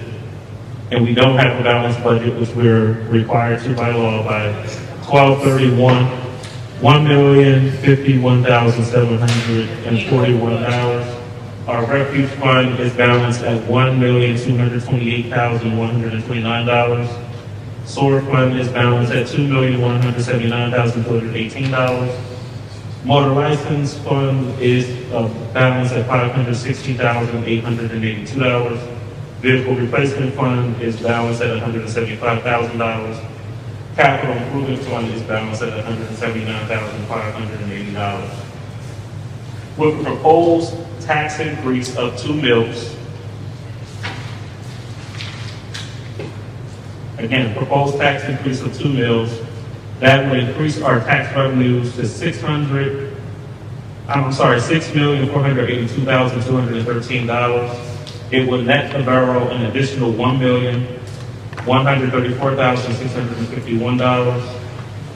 The average home assessed in Dayton right now is $176,274. $176,274 is the average assessed value. The average increase per household will be $317.19 annually, or $26.43 per month. I'm sorry, what was that monthly? $26.43 per month. No, the 300 number. That's the annual number is $317.19. And that's just borough taxes. School taxes, which is the bulk of our tax bill, that's going up. That's just the hundred. It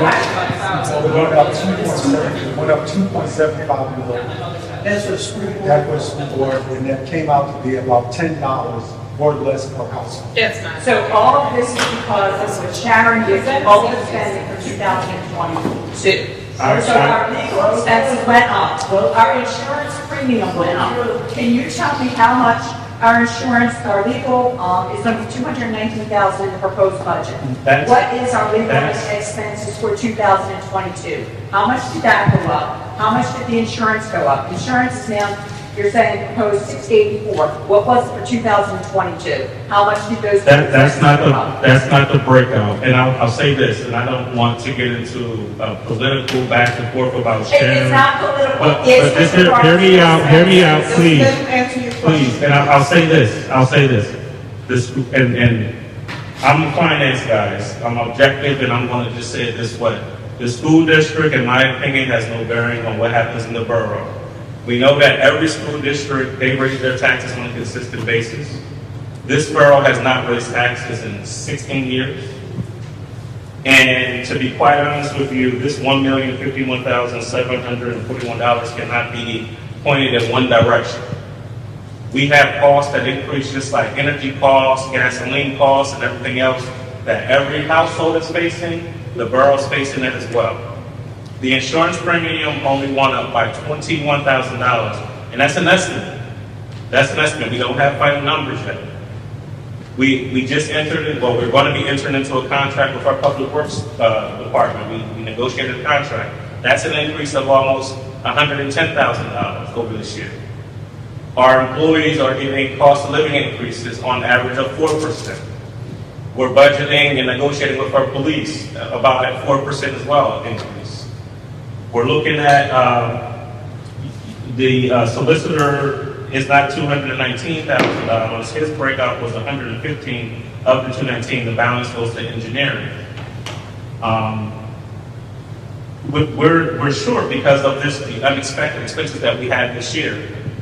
Department heads requested certain things. Unexpected expenses we had this year. Unexpected expenses for me means like gas. Like when I budgeted last year, I didn't know that gas was going to go up to $5 per gallon. Didn't know you were hiring the delivery? I didn't know that either. But I'm just saying that's one. Unexpected with regards to the legal, unexpected with regards to insurance premiums. I understand, but that doesn't equate to a million. That doesn't equate to a million. What I'm saying is don't use me as the political thing. I don't care about political. I care about what is right for this borough and what we were doing with regards to expenses. Oh, I get that, but again, for years and years of people not, and I said in May of this year that we would not. Just hear me out. Hear me out. No, let him speak and then you ask your question. You both can't speak at the same time. And I'm not being rude or anything, but again, in May, now I'll go back to February when we presented this budget. I did say publicly that we cannot convert from this approved budget. That's right. I said that. We have been, and that's an issue. They've been diverting all over the place with regards to expenses.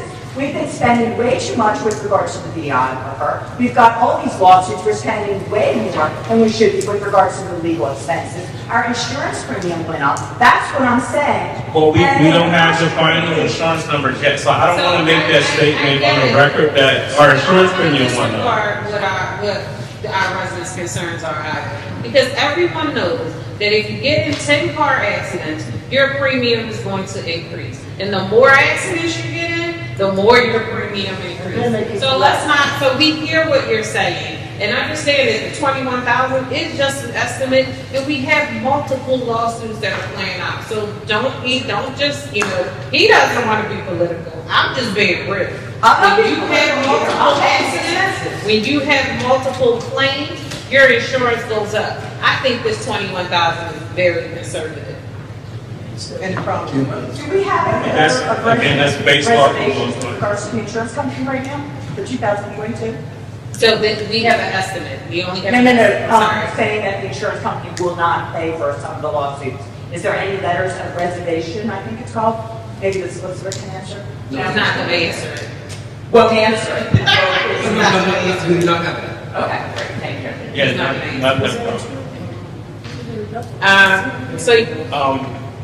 On that's the budget. I have one more. Okay. Is there anything that we can do other than increase taxes?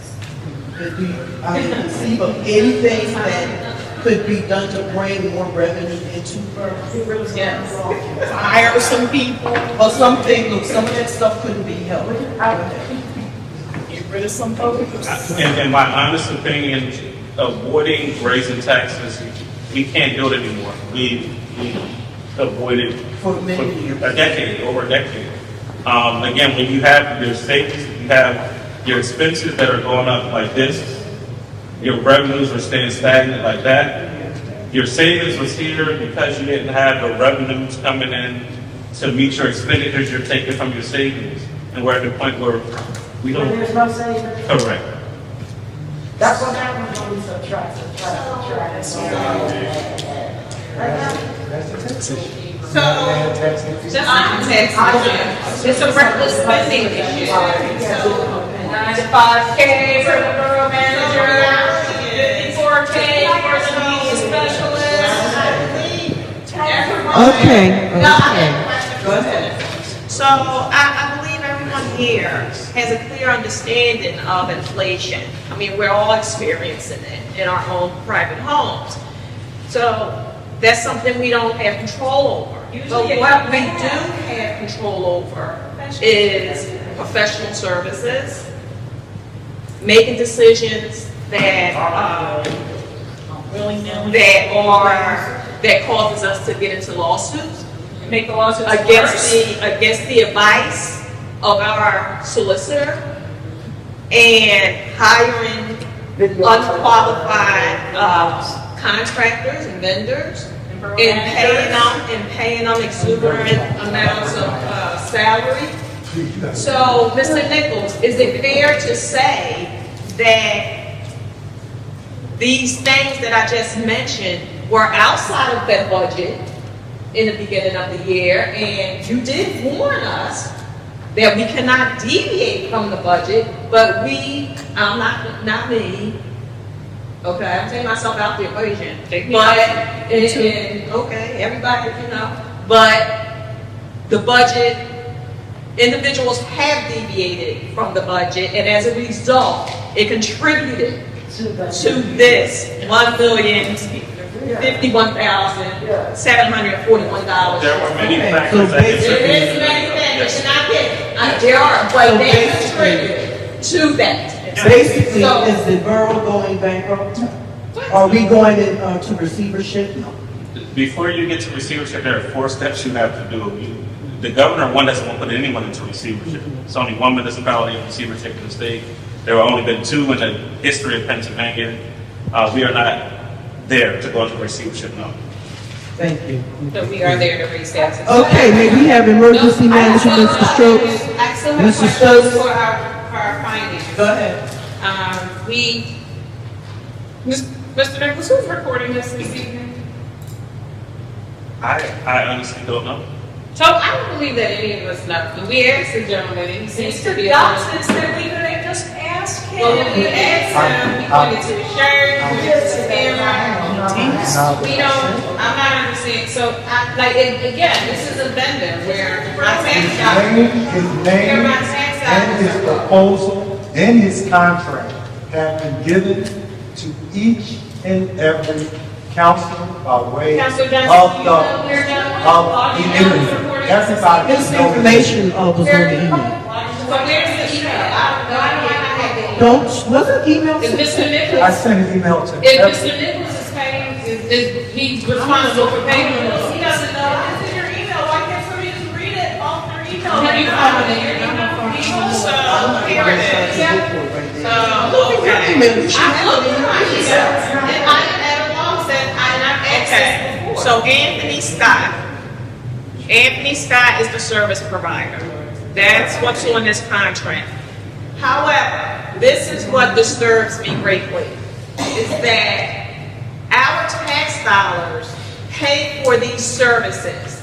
And when a resident asks who is providing a service, and to be told by an official that I'm going to defer to the council president, or I can't say anything right now, it's completely and totally disrespectful. It's very disrespectful. We're here to ask questions and get answers. And it's not fair when someone is asking about how their tax dollars are being spent, and they're being told, we can't tell you. But look in your emails. What is the big secret? What's the secret? That's unprofessional, and it's ignorant, and it's uncouth. But we all call ourselves professionals. And transparency. So,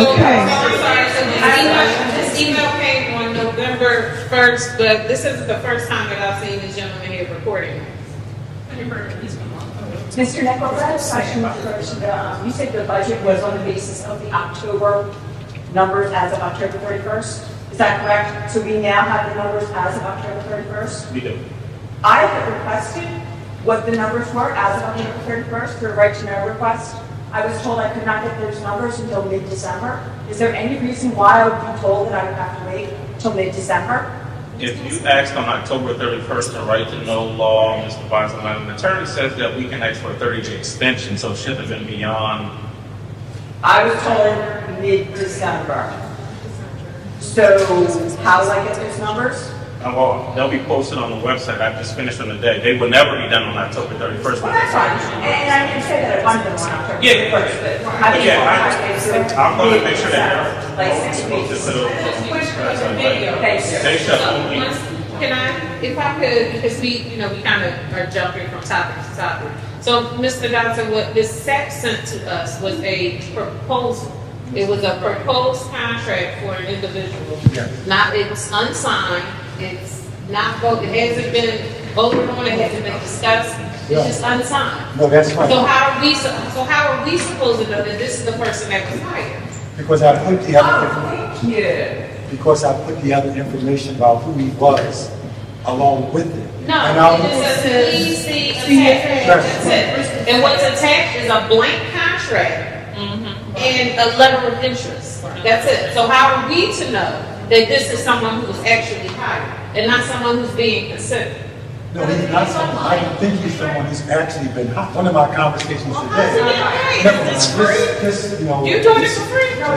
No, I'm not. So I don't have time to go back and forth with the answers. So when I don't know the answers, I don't speak to it. But as I said earlier, I had a conversation with Mr. Avery about the whole situation. The reason why I'm Well, I'm listening to you, you're talking to me, you're looking at me. the reason why I'm referring to Madam President, because it revolves around her and what she's doing. It has nothing to do with me as a borough manager. So I don't feel comfortable speaking about contracts and proposals because it's things that I'm not privy to. That's why I'm saying it. But your secretary sent it to us. I sent you the You didn't send it to me. No, Your I sent secretary it to you. I asked my secretary to send it to all of the councilors for your perusal. I did not say that this gentleman was hired by anyone. He's under consideration to be hired. It is He is not hired. Wait, he's not working? He's working, but he's a competent, you know what, here's what I'll say. As I said earlier, this is a conversation for Council President Harris, and I think you should have. This don't even make sense. This is just ridiculous. Okay, well, Next question. Ms. Kennedy has her hand up. I'm sorry. If you go to the answer, that's certainly fine. I think we're sort of talking around the issue. I think that the members of the public would be interested to know if the video footage is simply online anywhere and they can watch it. Yeah. And additionally, If the video, what? if the video footage is going to be online for the public to watch if they miss a meeting. Yes. So that would be the purpose for recording the meeting. Yes, it's supposed to be up in 24 to 48 hours. Can you let us know where? Because we're having a lot of trouble finding it. And what? to the borough. Where? but it seems like people are having a problem getting on the website. Oh, well, I had a conversation with them today about that as well. With whom? With With Mr. Joel Gabriel. Mr. Gossett. Yes, no, that is. The link where the Facebook page. If you'll stand up so I can hear you, that, Could you just let us know where you can watch the video if it's being posted regularly? If it's on a YouTube channel, if there's a number of Facebook pages, there's a number of YouTube channels, we can't find it. It doesn't have one. Oh, you don't know? You don't have an answer right now to the Channel, you cannot find it in the search. Because it is unlisted, you can only access it by going to the borough website, going to their video page, finding it there, and then you can watch it on YouTube, but you can only see the latest videos. The last three on Yonda Routers are unlisted. The ones before, Some of them don't even have previous sound. website was YouTube channel is also unlisted, so you cannot access it through YouTube, only through the website.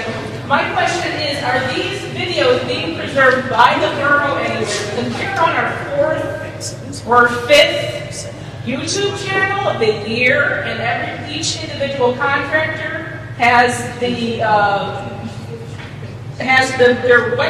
YouTube channel locked down. So, does the borough have a hard copy? Do they have them on a hard drive somewhere in the borough? Because all of these, Gary Ford has his YouTube channel, and there was the new one when Pink Floyd sold strategies. And then Gary posted on one of his old YouTube channels. And we're on at least 4 YouTube channels now. Is somebody listening and the question being asked? We are listening and I'm notating everything and I'm trying to Does get the borough answers. have hard copies for their records that they have control over? Or did the control move out of state with Gary Core? And I don't even understand why we're not using the YouTube channel that the borough used last year. Every time someone. And we got right to it, and it was cheaper. Well, I'm going to ask some questions and I'm going to find out. And there are a lot of questions that need to be answered. So I will ask them and we will find out. They're not set up right, so they each. I will look into it. I'm going to ask questions and we can get their question. I'll get all the answers. Do you understand what Thank you. listed means? Mr. Stokes, please get ready to come up. Understand the terminology of it. Go ahead. Questions. Oh, go ahead. Because clearly you're not aware of the. Council Monroe, you have the floor. Who's the cat with the hat? What? There's We have an invoice from Cat with the Hat. Who, and it was paid. Who was Cat with the Hat? We're for, Come on. Cat with the Hat, Cat with the Hat. Who is Cat with the Hat under the bed? Under the bed. Cat with the Hat Enterprises. This was the last person that we paid for council video workshops. Cat with the Hat. $800. So we went from $800. $800. We went from core to social strategies. Now it's Cat with the Hat. Who is Cat with the Hat? It's not that. Because they're not telling us. So I want to make this statement. I don't see each and every invoice. That's what Sheila does. And then stuff comes to me. Department heads submit stuff, they have their paperwork. So that would have come, Would you like to see it? It's the hat with the hat. Enterprises, Broad Street is $800. Videos for Gaten Borough Council Workshop. Hat with the hat. So this particular one was something through Mr. Avery. Oh, okay. No, I don't Joel think, I can say, I don't So think it was Mr. Dotson. Is this person, is this Avery as well? I don't know. Okay, that's a big question. That's a big question. So when I'm saying We'll find that there's a Cat in the Hat invoice for $800 that has been paid, I am not being facetious. It is here. It's really, additional 300 for the I don't Is know. it? So wait, but Mr. Nichols, I don't know if that was paid. No, they're asking for more. Mr. Nichols, we also paid Joel Avery an additional $300, but this invoice is for $800. So Mr. Avery gave whoever a deposit of $300. That invoice has not been paid. I remember that now. That's sitting there. So this invoice includes a $300 deposit that Joel Avery was already reimbursed for, but now this has an additional $500 on it. No, this invoice can't have been paid. The Cat in the Hat. Yes. On what AP list? The one we just. That's something you want coming up? Yeah, it has the number on it. That's still his hand right here at the bottom. Yeah, so it's. We've been looking at it for years. Okay, I'll have to talk to you with them. It's. That's. So we paid 1,100? That's what they. Can I? Yes, I'm sorry. because Joel Avery added an additional $300 on his bill. I beg. You can't scroll on it.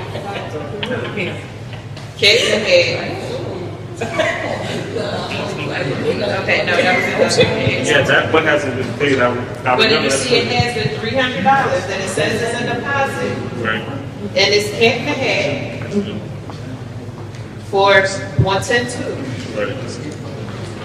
That $300 was been paid. The $500 has been paid today. The $500. $300.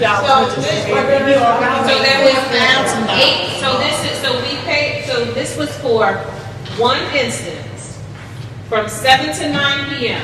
We paid $400 per hour for someone to videotape us and to not put us, and that video doesn't appear online, because I don't see it. Can I get that job? No, that's right. Our council workshop, we have 10-3. It says that they Okay. recorded on 10. Okay, I'm going to speak with Sheila to find out exactly what's going on with this, because that does not sound right. Sheila, because you're a counselor, that would be her department head. Well, and you're right, Would need to and speak you're with right, her. okay. Because Sheila's an employee. Unbelievable. So, but more importantly, it's not Sheila who hires these vendors. No, it's not Sheila. She just doing her job. Right, Paying the right. invoice. Yeah, I do know that. So it's whoever It's submitting the invoices and approving them. Speaking, that's only one instance that you found. What about other things that could be possible? $400 per hour to videotape, and the video is even online. There's no sound for the no sound. It's so sad. Yeah, no sound. We should get half off. So again, mismanagement of money. Wait, I'm speaking with her department head right now about this. So mismanagement. So the $300 deposit was reimbursed to Mr. Avery because he said he paid whomever the Cat in the Hat the $300. There's a balance of $500 that has not been paid to date.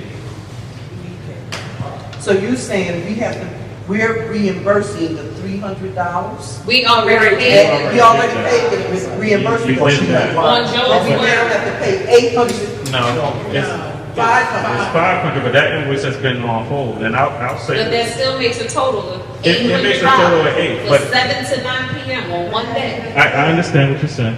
But you also asked Madam Vice President about who engages services. I don't engage the services of the emails went. Can you tell me who did engage? They keep pointing to I Joel don't Avery. know. Also known as. It would have to the borough manager. Okay, thank you. I've got it. Thank I you. did not engage in services. You didn't let me finish. Stop Okay. being such a. Come on, please. Listen. We have someone. I'm not gonna Ms. be Johnson. Somebody got a big Ms. mouth. Johnson, please, thank you. We have someone back here. I'm sorry. Okay, I'm sorry, please. We have someone speaking. Could you stand up, ma'am, please, so we can hear you? Ma'am, please stand up so we can hear you. Thank you. I'm sorry, why doesn't the borough pay after they see tangible, something you can touch, somewhere you can see? And that's how it should happen. That's how it should happen. Much sense. That's how it should happen. So, Okay. So one more question with respect to that. I mean, I just think it's bad practice. Joe Avery submits an invoice. He's already getting $4,500 for what, I have no idea. And then he just adds on the invoice another $300 for video services. How do we know what's what? So we're just taking a word of someone else? Is that's... We have to look into all this. If the borough manager does not have the answers, we have to ask the president of council for all of these answers. I don't know any more than that. Checks and balances. Yeah. That's Who right. makes The bill. Who approves these bills? Council. Council supposed to, or a council meeting, just one person, it should be two. It's the four of But them. The other three aren't here, but the four that typically vote It gets together. Well, I don't know anything about this, so I will. We have to have someone, come, excuse me. We have to have someone come here and do the recording, and they have to be paid. The man is working. If Joe Avery paid this man, we have to pay Joe Avery back to pay that person. He told us he wasn't the cat. Sir, are you not the cat in the hat? Yes or no? Well, someone has to be paid to do this job, and I will look into finding out. Excuse me. Someone has to be paid to do this job. He's not saying, excuse me. Look, sit down and please stay away from this table. Yeah, she said not good. Did that shatter your other arm? I got too close? You better be very careful. Someone has to be paid to do this. Now, this young man is not saying who he is or who brought him here. But those are answers I have to find out, because I'm thinking it's one person and it's not. I'm not going to tell him to shut anything down, We don't know what, but I will find out. Madam President, hold on a second, stop, everybody please, stop. Okay. He's on the. Isaac, I'm going to ask you a question, if you know the question, if you know the answer, please do. Do we have a contract with this gentleman? We do. Okay, so why is he here? You asked a question, right? Yes. And I said no. No. Now, are you asking me multiple questions? Yeah, I'm asking a question. Everybody's kind of... I know, I get it. All I'm saying to you, you asked me a question. The answer is no. Okay. All right, so then I'll go back to the chair. Okay. Madam President. Vice President. What is Madam Vice President? Why, then I don't understand why he's here. Okay, if you don't have a contract... Evidently, I'm not quite in the mix as well. I don't know, and I have to find If we don't have a out. contract with the gentleman, and it's nothing against him and council, why is he here? Why are we paying for services that we don't have? I have to find out. I asked the young man, excuse me. I asked the young man a question. The young man does not want to answer me, so I have to find out. Yeah, I have to find out exactly what's going on. I don't know. Thank you. I'm just kind of, Actually, I'm right there with you. I'm confused too. Do they do yearly? audits? I'm sorry, repeat that. Does the borough conduct yearly audits from an outside? You do. Yes. We do. So there are audits, but what the audits don't reflect is mismanagement. Yes, we are authorized, like they can book to pay someone $400 an hour to videotape us. But that's not going to be picked up in an audit. But No, it would be. We're currently being audited now, and the auditors are asking some of these questions that we. As well they should. Okay, that's enough, come on. Councilor Johnson. Come on, go ahead.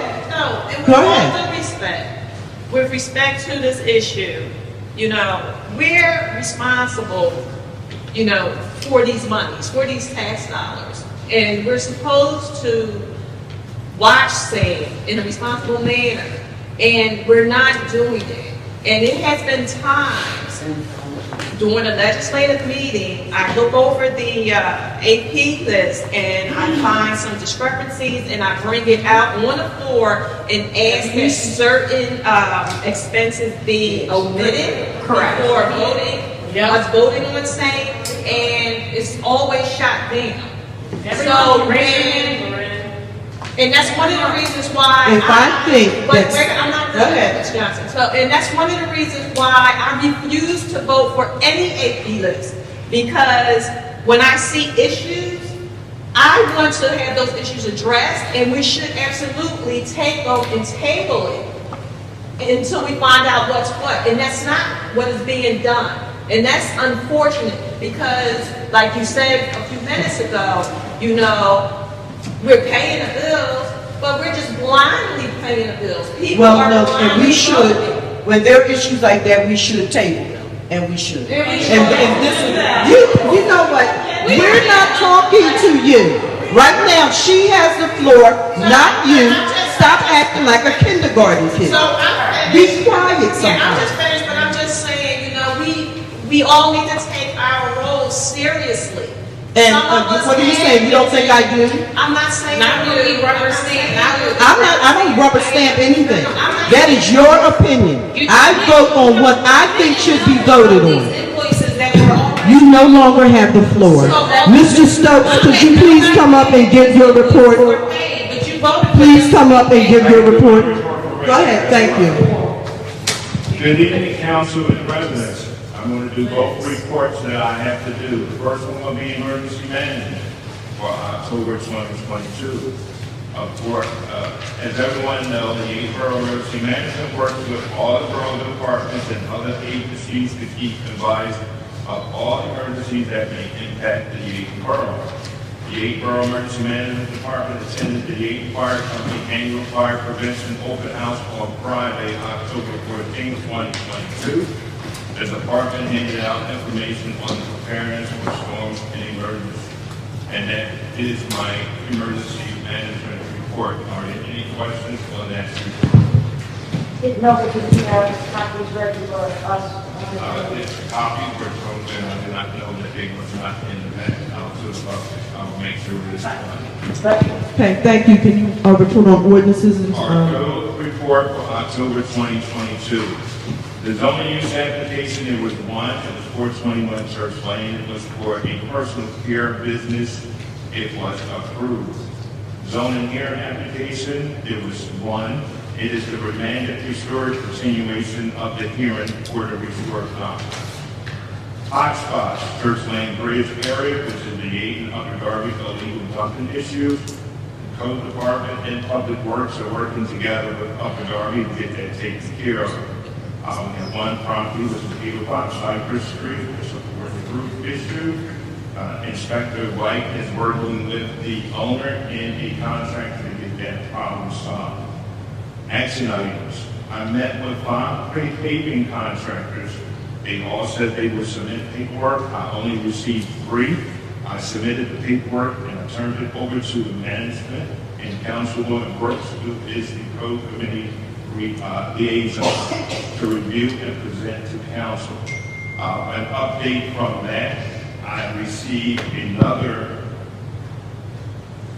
notice knows. I received another estimate from another contractor that I met who his secretary sent to the wrong email, and she did send it to me. I turned that over also to the manager so he can review it and turn it over to council for council to approve. There is an administrative search warrant has been requested by myself to the solicitor for a problem property in the borough. That administrative search warrant, I have to present that to the judge for him to sign it so I can now go out and do a code inspection on a property where we were unable to get into. Fire-related issue, there was a car accident 700 block of Church Lane where the car crashed into the commercial building. There was some structural damage, but there was no injuries. Closed items, 6250 Baltimore Avenue, the old AMP warehouse has been sold to a new owner who will be upgrading the entire building once he takes ownership. McNamee Court Senior Living is now open in the 7th tenants. Forest Creek Apartments, 200 North Front Street, there was a trash issue that had been corrected. Zesty Pizza at Lycoming Providence, there was an early trash pickup around 6 o'clock. I spoke to the company, they changed that to 10 a.m. in the morning, so they are not doing it at 6 in the morning anymore. Updated items, upcoming items. November 17, 2022, there is a continuation of the zoning hearing for the resource dispensary here at the borough. In the upcoming weeks, there will be a meeting to go over the zoning changes that was talked about last year and the beginning of this year. Important issues. As of all my reports, we need to appoint a new zoning officer. We also need to appoint members to the planning commission. And again, Rick Robbins, I have 4 quotes that were submitted to the borough manager to discuss with council. 2022 property maintenance abatements for the total issue. So there's a typo there for error. It was not put in correctly. The total for the date is $28,306.10. I will actually have that corrected tomorrow. The Code Department of Revenue for the month of October was $19,831.66. And that is the Code Department report for October. Are there any questions? Is the typo that it says September? Yes, that's the typo. Okay, I have a few questions. My fault, I did not change it. Okay, I have a few questions. The you said a personal care business. Yes, basically it's for someone who needs some encouragement to do things. They actually has a psychiatrist that's going to be there to help them out if they have. It's not a health care, but it's a personal care facility. I can give you more information.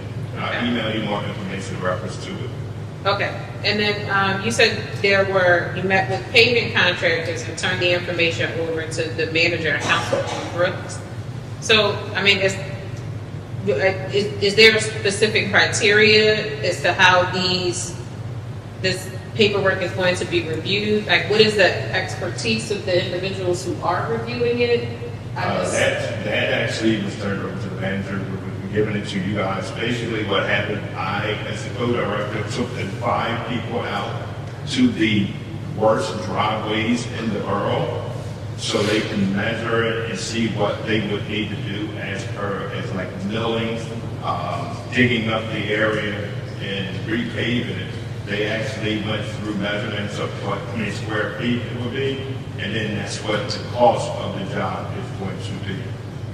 So, I mean, but is there like a criteria by which we're choosing these people? I mean, I know that one of the people has a relationship with the Brooks family that Mr. Dotson identified earlier. So, like, what's the criteria to? Okay. Other than me taking them out and showing them, no, I do not know what the next criteria is. Okay. My job is basically to take them out and show them what it is and for them to turn in an estimate. Okay. And if I could, Councilman Monroe, the process should be, Mr. Stokes did his thing, now we should probably publicly advertise for bids and open the bids in a public setting.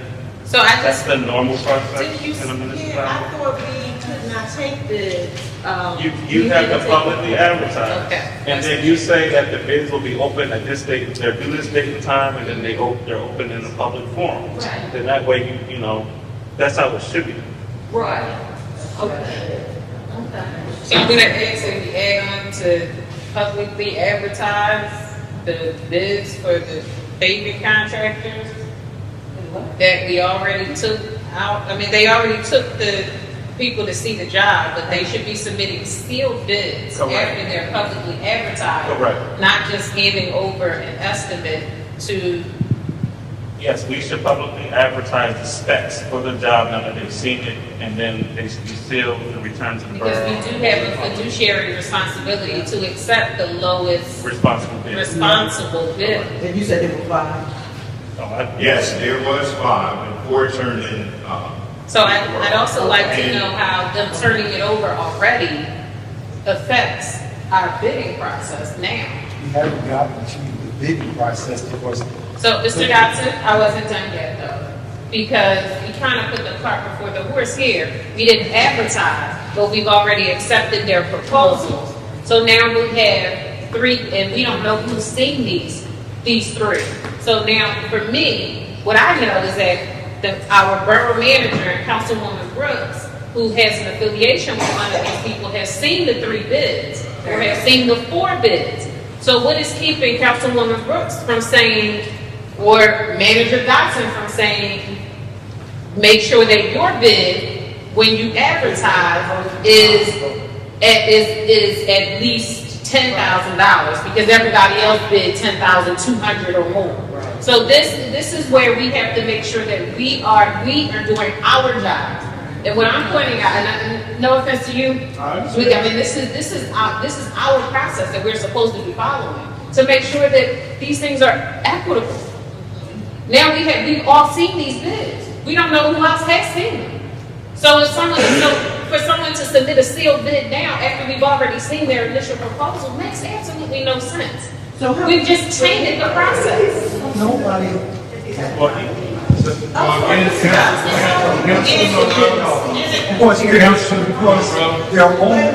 Because they're only proposals. No one has seen the proposal but myself. Then there are other criteria. And Councilwoman Brooks, it's in the report. Excuse me. Don't tell me it's in the report. It's always Excuse me. No one has seen the proposals except for me. I'm the only one. And furthermore, Councilman Rothfeld. Councilwoman Brooks is and Councilman Rothfeld has asked in our next meeting, what are the steps, what are the qualifications for residents who may want or need to have their driveways repaired? I in turn said to Mr. Stokes that we are working on the criteria. If we're going to use borough money to help our residents out, we had to establish the qualifications. So as of this date, no one other than myself have seen the proposals. We are working on the qualifications if we could afford to help out our residents. So therefore, there's no bidding. So therefore, there's no. Come on, please, he has. So therefore, he has the floor. Please don't call me a liar. I am not lying. either you're lying or Mr. Stokes is lying. And I will tell you, I trust Mr. Stokes a hell of a lot more You know than I what you trust did, you meant you trust it. Just leave it alone. This We can't have this is kind of already conversation. real. It is I'm real. asking, Mr. Dotson has the floor. Mr. Dotson needs to tell us. You know what, the you know how this goes. I know how And this goes, and Joe that Mr. Dotson has because the he's being floor. paid $95,000 Mr. and Dotson accepting has- unsealed bids. Why do you And it's insist not on okay. running your It is mouth? not okay. Play into a nail. Insist. Because you're getting ready to This run can't for be office. used in my style. Stop. Get the man the man. The man is trying to play. This is wrong. Let them It's play. wrong. He said Bruce does not have the information. Okay, so Mr. Stokes just said he gave it to Councilwoman Brooks. You gave that information to Councilwoman Brooks. they were sent to Manager Dodson and Councilwoman Brooks. because she is our- So that's what So what, you had her name on the envelope? No, it wasn't an envelope. It was emails that I got from the contract. The Did you email. know he sent this? He put it in his report, was he not listening? Did you know that he has? No, and that's not, Madam Vice President, that is not the issue. The issue is, there is and has not been any malfeasance, no mistrust. We have never taken a dime. So how do you? Ma'am, please, she's not, I'm talking to you.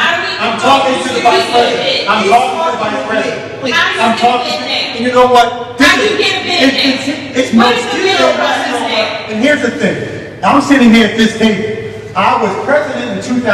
I have never, in my entire, as I said before, taken one minute. I live here. And so what I'm explaining to you, excuse me, ma'am, and I'll work my behind off. Clearly you have. No, yes, clearly I have. You're not. I wish you would please stop. Please, ma'am. He is accepting proposals, they're not bids. Of course, because we are supposed to accept. Okay, Mr. So I have a question. Fire Marshal, Fire Department report, please. He's not here. So I have a question. Mr. Hunter, could you please come up, please? Thank you. I have a question with respect to what we were just discussing about the having driveways. So here's the problem. I don't have the final word, so Okay. I don't know. Okay. The chief has it, I don't have it. All right, thank you. I'm over here as a resident. All right. So here's the problem. It was the process that was flawed. It was the process. We were supposed to first discuss how much monies we would be able to utilize from the COVID recovery funds to help with this project. I don't understand why the engineer was not included in this process, because usually the engineer receives the bids. Everything comes from her. Proposal should never have been sent to anyone. But this is what happens when you work in silos and you exclude people. Because if I remember correctly, I have been the one consistently for the past year and a half asking that we get these driveways repaired. But I've been excluded, and you and Councilwoman Brooks and whoever else decided you knew what you was doing and you were absolutely wrong and flawed the process. Period. So it sounds to me like maybe people need to sit down and have a calm conversation about revising the way that some things are being done. The process is already in place. It just has to be, you have to know it and follow it here. Can I say something, please, Mr. Co-Director? I was directed by the manager to go and do what I did. I followed directions. We know you We do. know. We know. So this is not The you. process in reference to what y'all saying about bids, that is out of my control. We know That is that. under someone else's control. And it sounds I like- followed my directions, and I did what I was ordered to do, and that is what was turned in. And it sounds like the information that was given to the borough manager should now be forwarded to the engineer. So what should happen? So what should happen? If it shouldn't go to the engineer? Did you miss that Mr. Nixon just said we have to publish it? Well, he's saying that they're working on the process. They don't even have that many applications. Another thing, Madam. He doesn't know the process.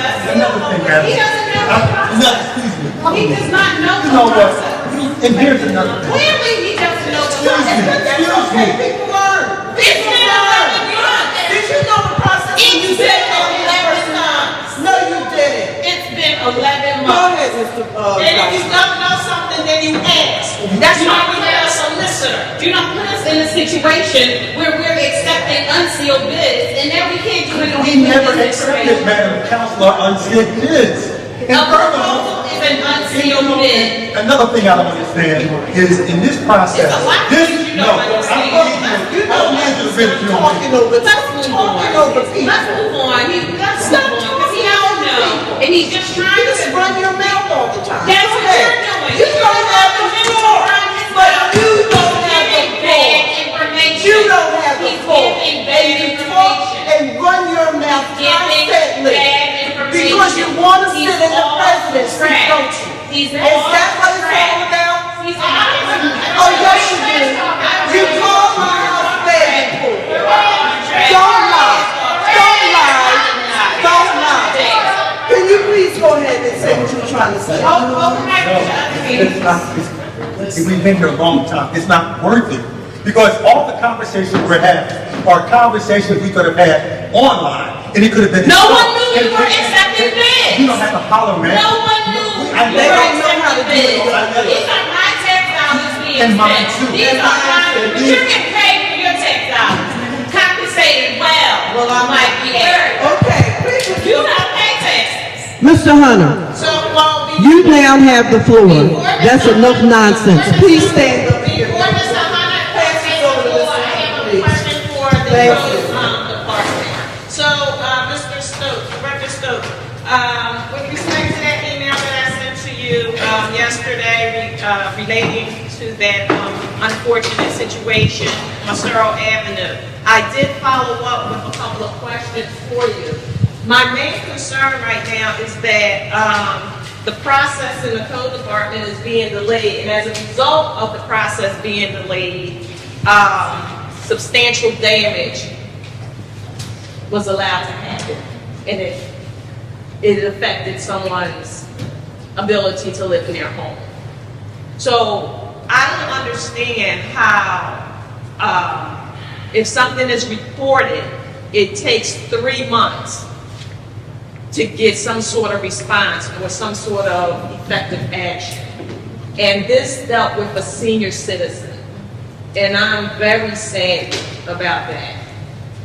Well, actually, it did not take 3 months. Citation took 3 months. But the situation from the owner and her son, this has been going on when he reported to me in June, 7 years, which was before I was here and came back. That has nothing So to do I guess it has something to do with it because it's all intertwined. When it was reported to me in the email from the son that 7 years ago they reported it to the code department, when I was working in another municipality, I knew nothing about it until I got the email in June of 22. That's when I started the process. I issued citations to the gentleman because I did not get a response from him from in the beginnings, which was September. And he received 8 citations since September. Yes, you have it on your phone in front of you, and that's what exactly happened. So thank you for that. So according to the information that you sent to me, the issue was reported in June. You went out, an inspector went out, some pictures were taken. Nothing happened after that until September. That's when the first citation was issued. But we already had the photographs of the severe damage. Oh, no, the photographs was not, I went and took my photographs. When did you take those photographs? In September.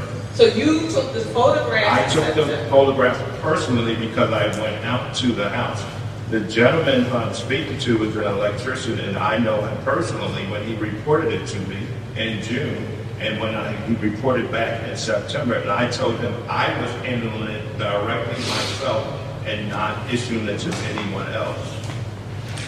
Okay, so you, after you received the first report, you advised that you were going to assign that matter to a code officer, right? That's correct. So you assigned it to a code officer in June. Then, nothing happened, and then the property owner came back to you and said, what's going on? And then I told him that I was going out to check the property to see the damage and get pictures. Uh-huh. And once I did that, that's when I started working. That was on the June issue. 24th. That was in September. I have the email right here, right June here. 24th is also when it says that I did assign it to an inspector. Okay, and he will go out today and check the issue. That was in August 30th. No, that was June 24th, the email from And the you. other email you look, it has October 3rd, August 30th. August 30th, I'm looking at it. And then I went out on August 30th and sent the report and a letter to him and the owner as September 1st. So August 30th, you said, the woman wasn't answering her phone and you was going to try to speak to her. So that was in August. Then I don't see anything else until September 1st, when a letter was actually sent to the person who was creating this problem for that woman. That's when you sent the letter. That is correct. September 1st. But again, it was initially reported in June. And there was nothing was sent to this violator until 3 months later. 3 months later, September 1st was the first correspondence that was sent to the violator. Then the first citation was sent to the violator September 9th. That was the first citation. So this woman had to endure more of this nonsense for 3 months. For 3 months. We didn't do anything substantial until 3 months later. And why is that? Because these pictures right here, they're horrendous. And no one should have to live in these types of conditions. So You're absolutely correct. What took so long? Probably that just fell through the cracks, and I'm going to say that. I'm not perfect, and I do have to do a lot of things, and that's not an excuse either.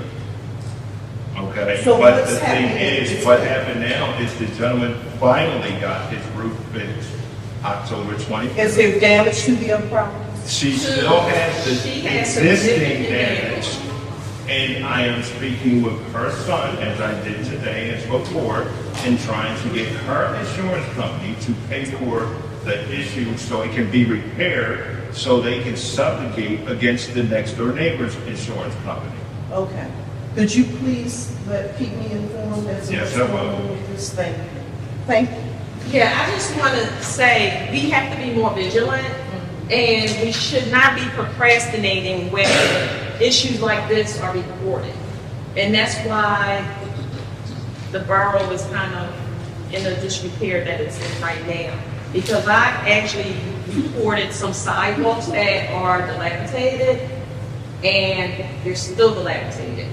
And I remember you telling me specifically that you was going to do, quote, a blitz for sidewalk repairs, but apparently this one particular sidewalk was missed.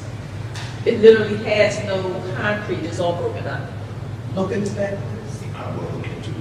And that should be Thank a bit of a priority, Mr. especially Yeah, considering absolutely. that we're going We don't into need winter, your response to that we're that, going into Council winter Monroe. season. So we don't want to make sure that one of Department Head of Recreation, could you please give your report? You need your microphone, sir? No, can you hear me? Okay, go ahead.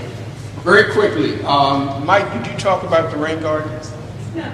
Good. Okay, if you look up at Gunther and Church Lane, we have the rain garden, which was put together through a grant. We received a $20,500 grant from Stormwater Coalition to do the rain garden. So we're pretty happy about that. If you take a look at Gunther and Church Lane, you'll see it's starting to go in. We'll have shrubs in, we'll have trees, and we'll have plants in.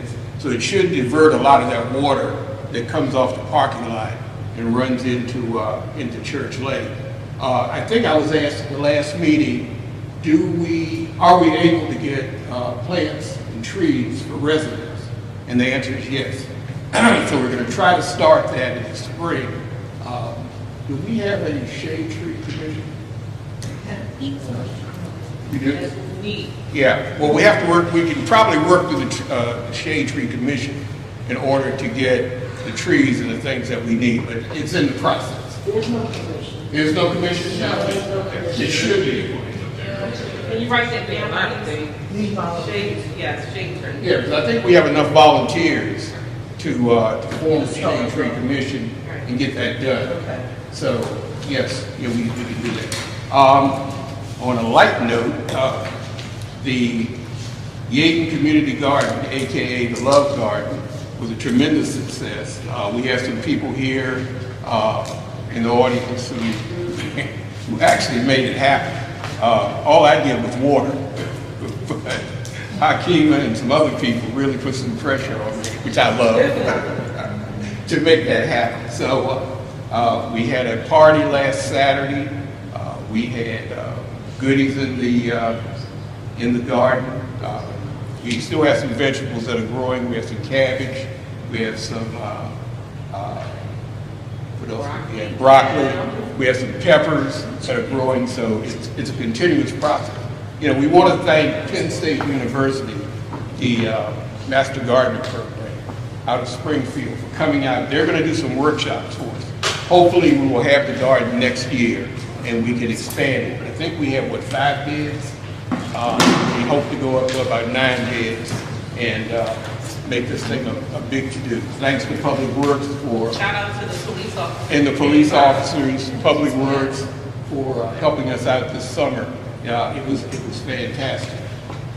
We're getting down to the end of the vegetable giveaway, which is on every Wednesday for the past 5 months. So we're down to the last 2 weeks. It's been a tremendous success. Hopefully we can take a trip to Urban Farms on Sunday, hopefully around 1 o'clock, if we can do that. It's supposed to be a little cold, but it's not supposed to rain this time. So we'll like to take a trip with some of our gardeners out to see them. You said Urban Farms? Yes, Urban Root Farms in Mark. Newcastle. Yeah, Newcastle. Oh, because we have a Lansdowne Urban Farms. Yeah. We're gonna take the group out there. Yeah, we have Urban Farms in Lansdowne. But yeah, this is the way to Newcastle. Okay. Yeah. So we want to do that hopefully this Sunday and make that happen. So along with Councilwoman Talia Jones Waters, who also has school giveaway program, I think we touched about 60 residents in Yaden this year. It's been pretty good. So hopefully we put a dent in some of the food insecurity that we had. And if we can expand this program, maybe we can work toward our own farmers market in the near future. I think that's it.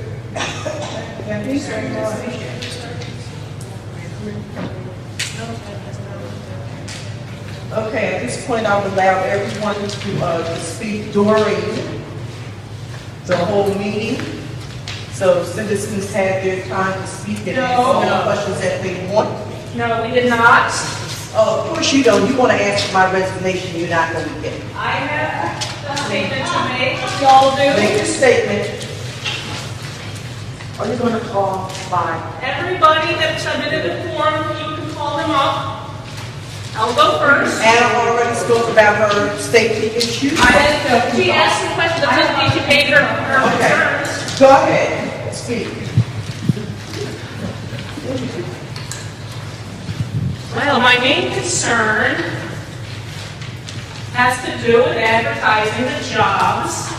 And this has been going on all year, but I'm particularly concerned today because at the last meeting, there was a motion, there was something on the agenda to promote and establish an employee to, a new position, foreman, to replace Michael Pizzulo there. And the council president just decided there was somebody else she had in mind and withdrew that from the agenda. And this particularly concerns me because when Danny Wright, the old Public Works Director, retired, I recall current Council President Sharon proposing a gentleman who was my neighbor for that position of Public Works Director. And because I know this individual did no maintenance on his personal property, let the gutters fall off, let the roof collapse, let the wall collapse, had a raccoon in his roof. I am extremely concerned about Council President Sharon having somebody in mind for such an important job. The Public Works Department is the department that keeps the entire borough running. Pretty much everything else is highly dysfunctional. The police department's great, but they're 20% understaffed, and the Public Works Department takes care of absolutely everything.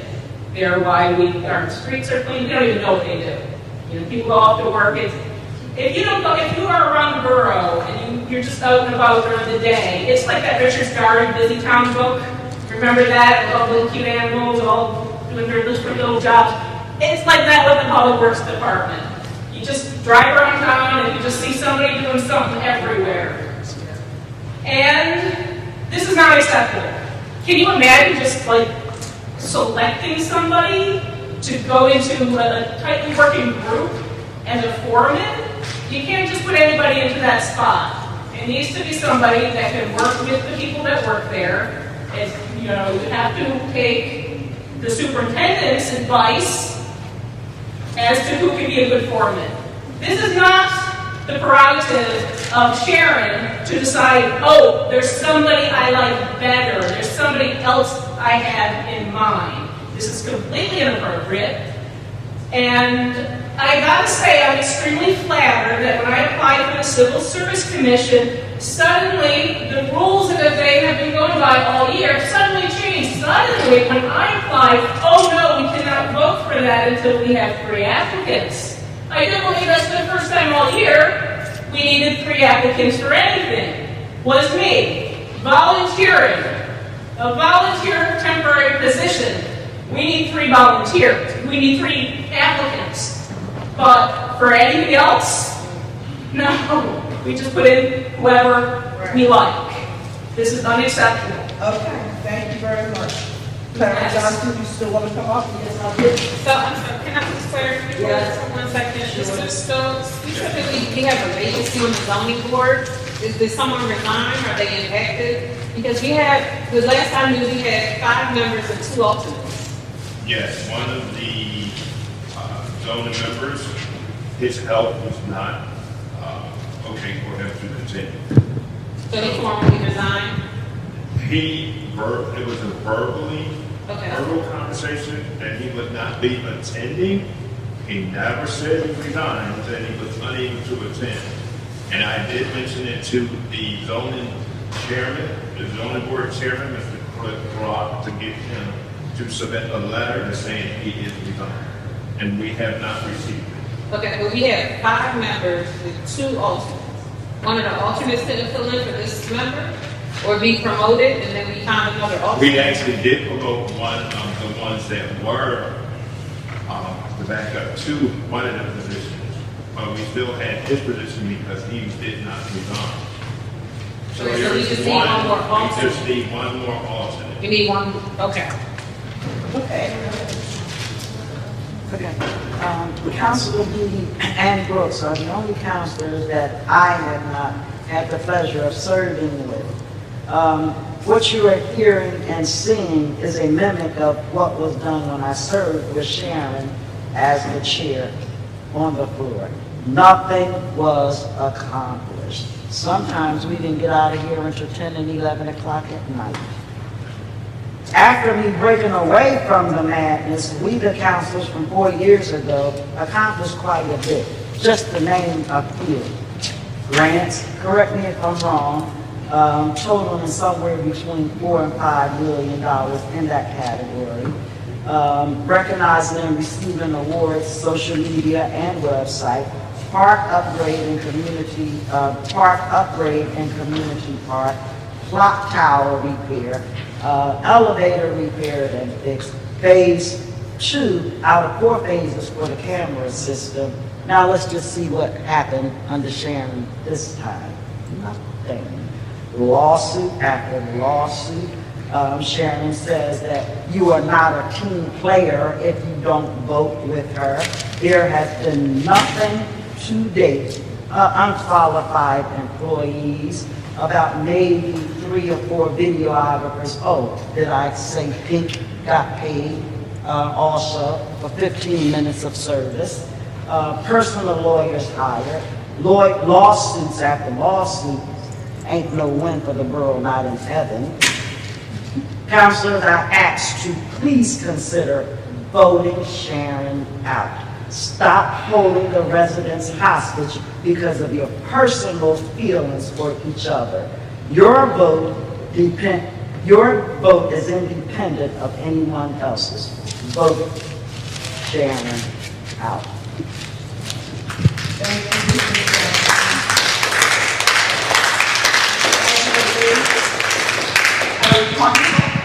Yes. I'm sorry, Angela.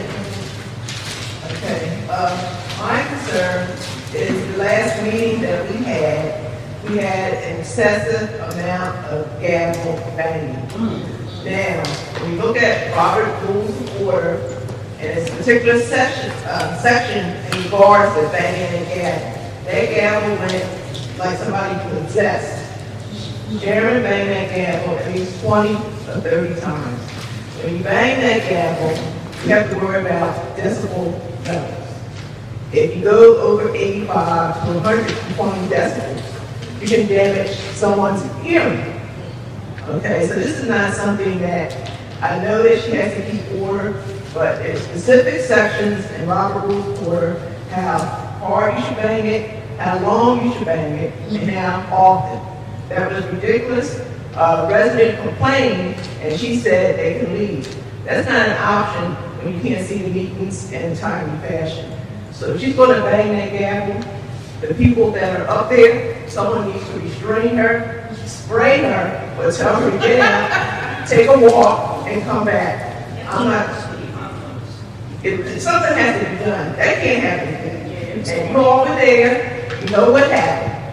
I got home, and I'm sure other people too, but they had panels. It was like somebody possessed. And when I looked at the video later of the mayor like this, that's a bit much. Now you may not think it is, and I know you have to keep order, but she has to get that handbook, Robert Rules, which I'm starting to read, because there's all kinds of violations going on here. But that particular one was a bit much. And deep down in your heart, you know that that's true. Thank you, Ms. Lee. And the other thing was the cameras was on Facebook. And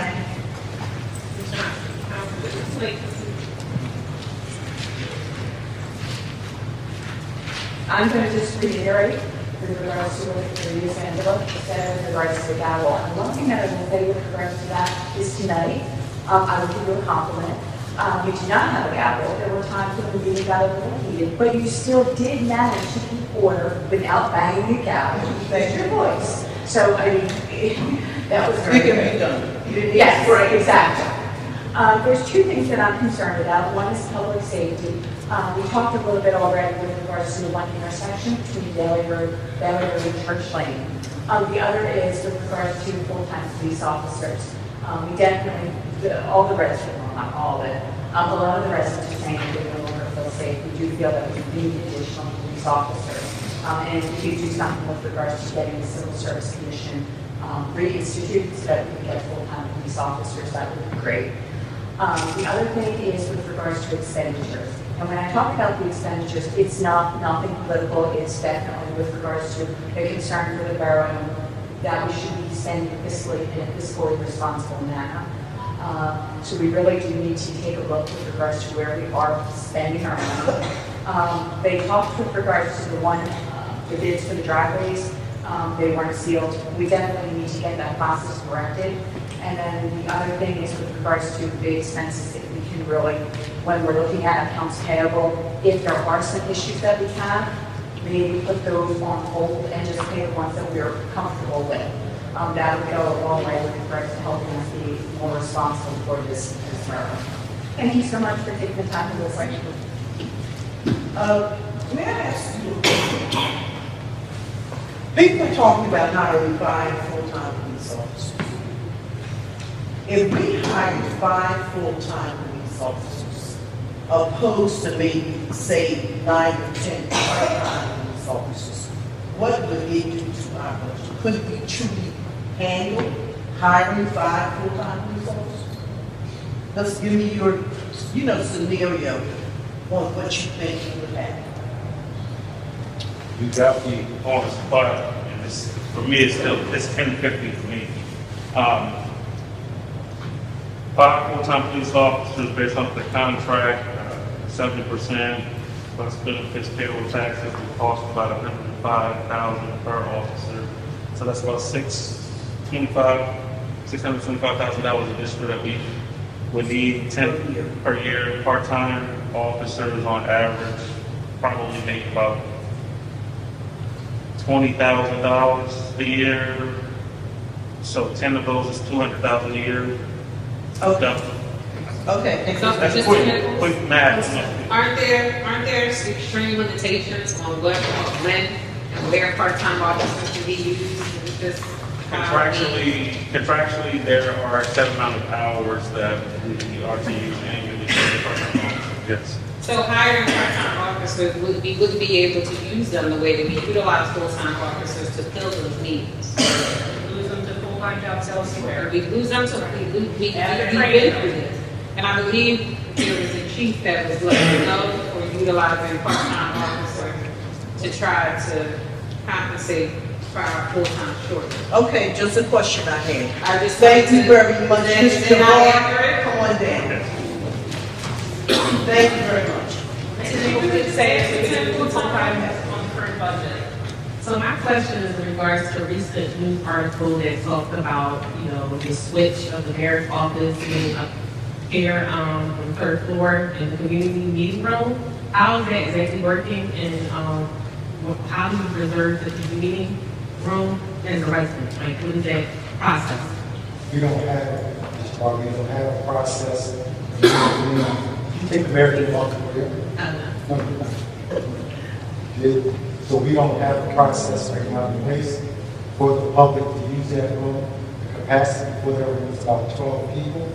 And so once we have it as a policy, we'll put it online, and members of the community or community meeting will be able to use it. Okay, so the council president just prematurely spoke on that about it being a community room, or like, will that be it, or, because she did publicize that it was a community meeting? It is a community room. Okay, so it's just not yet. Yes, it is a community room. The mayor's office is on the third floor. So do not yet know if we can reserve that room, that's not in the process of completion. I will commit to you that by the end of this week, you will be able to reserve it. So, Councilor Johnson, so we did not vote for that role to be a community role. So that was not an idea, or everyone was not privy to that information. So I don't understand how one person can just unilaterally say, okay, I'm gonna turn this borough hall into a party space. Well, they did that. So what I know is the president of the council gave the mayor the room, and I guess she can take it away. Meeting adjourned. Thank you all.